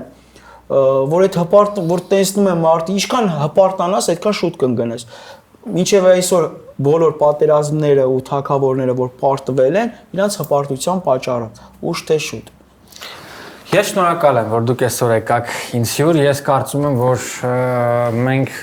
ակնկալում էինք, որ այս ամբողջ հարցազրույցը պիտի լինի ձեր անվան շուրջ սկանդալների մասին, տարբեր միջադեպերի մասին, որոնք մամուլում սովորաբար տեղ են գտնում ձեր հետ կապված, բայց իմ համար կարևոր էր հասկանալ ձեր հոգեբանությունը, իմ համար կարևոր էր հասկանալ ձեր մարդկային տեսակը ու ներկայացնել այն դժվար ճանապարհը, որի միջով մեր ընկերը Էրիկը կարողացել է հաղթահարել այդ ծանր կախվածությունը ու օրինակ ծառայել են մարդկանց, ովքեր որ այդ խնդրի մեջ կան, որ կա լուծում եւ լուծումը բարեբախտաբար կարող է բերել ձեզ առողջ կյանքի։ Ու այս հարցում ձեր անկեղծությունը շատ կարևոր էր, ես շատ դա գնահատում եմ եւ շատ շնորհակալ եմ դրա համար։ Մենք էլ ենք շնորհակալ, հրավիրեցիք մեզ։ Այդքան վախենալու չէր ձեր հաղորդումը, պես վախենալու, ճիշտ է մարդու աչքը դուրս գա, բայց անունը դուրս չգա, լրիվ իմ դեպքն է, բայց երբ Դա իր հետաքրքրությունը ունի։ Եթե նայեք մեր հաղորդումները կհասկանաք, որ հակառակը մեր հաղորդումը ոչ թե սկանդալային, այլ մարդկային են։ Ուղղակի ես չեմ վախենում կամ չեմ խուսափում մարդկանց ուղիղ տալ հարցեր, որպեսզի ստանամ այդ ուղիղ հարցերի պատասխանը։ Եվ երևի թե հենց մարդիկ էլ դրա համար նայում են այս հաղորդումը։ Շնորհակալ եմ շատ։ Այսպիսին էր տետատետը այսօր, շարունակեք բաժանորդագրվել մեր էջին, եթե ունեք այդ ցանկությունը, շարունակեք մեկնաբանել ու տարածել այս տեսանյութերը։ Մենք կհանդիպենք կրկին եւ կրկին Երևանյան մեր տաղավարում։ Լավ եղեք, առայժմ։ Մենք գտնվում ենք Գլենդելում գտնվող մեր ամենասիրելի ռեստորաններից մեկում։ Ellis House, այդպես է կոչվում այն ռեստորանը, որի մասին գիտե այստեղ ապրող գրեթե յուրաքանչյուր հայ։ Շատերը գիտեն նաև հին անվանմամբ Old Gyumri։ Ինչու են մարդիկ սիրում հաճախել հենց այստեղ, որովհետև այստեղ աչականջը ձախ ձեռքով չեն բռնում, այլ հակառակ ամեն ինչ շատ պարզ է, ինչպես որ լինում է սովորաբար։ Ամենահամեղ ու հայկական խոհանոցը, լավագույն սպասարկումը եւ դրական ու բառիս լավ իմաստով հայկական միջավայր։ Այո, ես լրիվ համաձայն եմ Մայրի հետ եւ շարունակելով իր արտահայտած միտքը ուզում նախ շնորհակալություն հայտնել քեզ որովհետև քո ղեկավարած կոլեկտիվը շատ կարևոր դերակատարություն ունի, որ այս ռեստորանը անընդհատ մնում է սիրված եւ ակտուալ, եւ ամենակարևորը համեղ ուտեստներից բացի դուք կարողացել եք ռեստորանը վերափոխել ու սարքել լիովին ընտանեկան ռեստորան։ Այստեղ մարդիկ գալիս են ընտանիքներով, երդաստաններով, այստեղ նշում են ընտանեկան ամենատարբեր մեծ ու փոքր միջոցառումներ, տոնում են տոներ եւ որ ամենակարևորն է գնում են այստեղ գոհ եւ երջանիկ։ Երջանիկ եւ այդպես ասվում է, որ աշխատանքը կատարված է, որով երբ որ մեկ անգամ գալիս են, երբ որ գալիս են երկրորդ, երրորդ անգամ դու արդեն ուրախ ես, որովհետև աշխատանքդ կատարել ես շատ լավ։ Այո, մեզ մոտ ամեն ինչ պատրաստվում է թարմ տեղում եւ մեծ աշխատանք է տարվել, որպեսզի դառնա ընտանեկան ռեստորան։ Եվ եթե նկատեցիք վաղ առավոտից ընտանիքներ են այցելում եւ Նախաճաշի եւ Խաշի եւ ասեմ, որ Պասի սեզոնը բացվել է եւ գալիս են, այցելում են, ուտում են, վստահում են մեզ իրենց փոքր եւ մեծ առիթները։ Մենք էլ ինչպես կարողանում ենք բարձր տրամադրությամբ, լավ սպասարկումով, համեղ ուտելիքներ, նախուտեստներ մատուցելով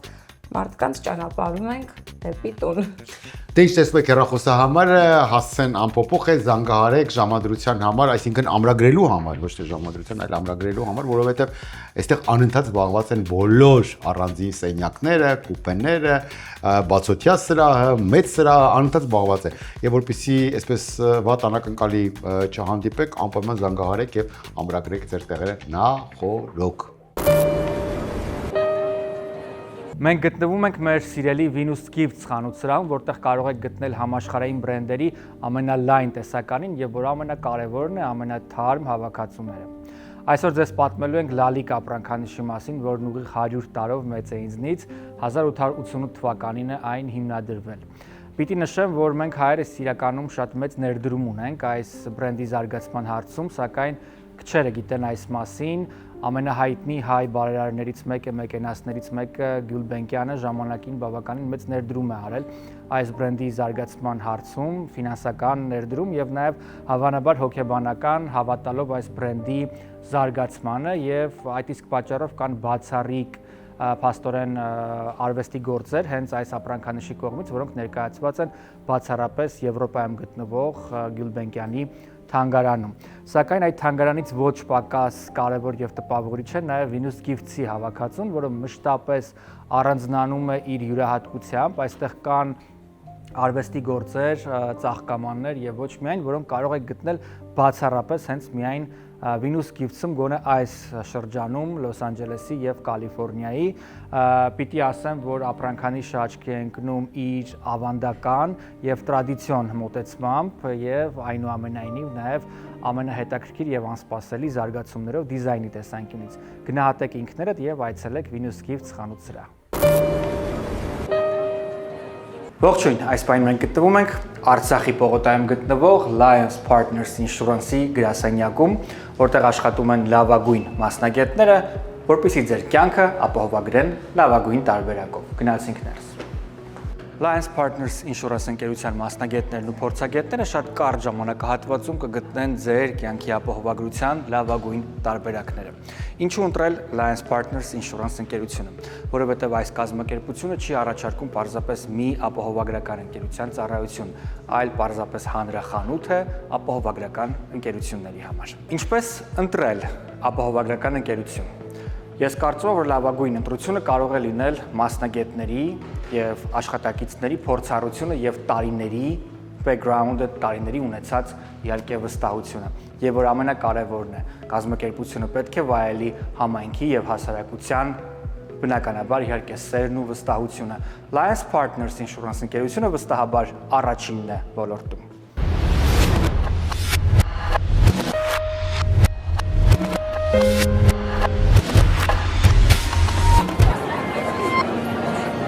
The story you're about to hear is true.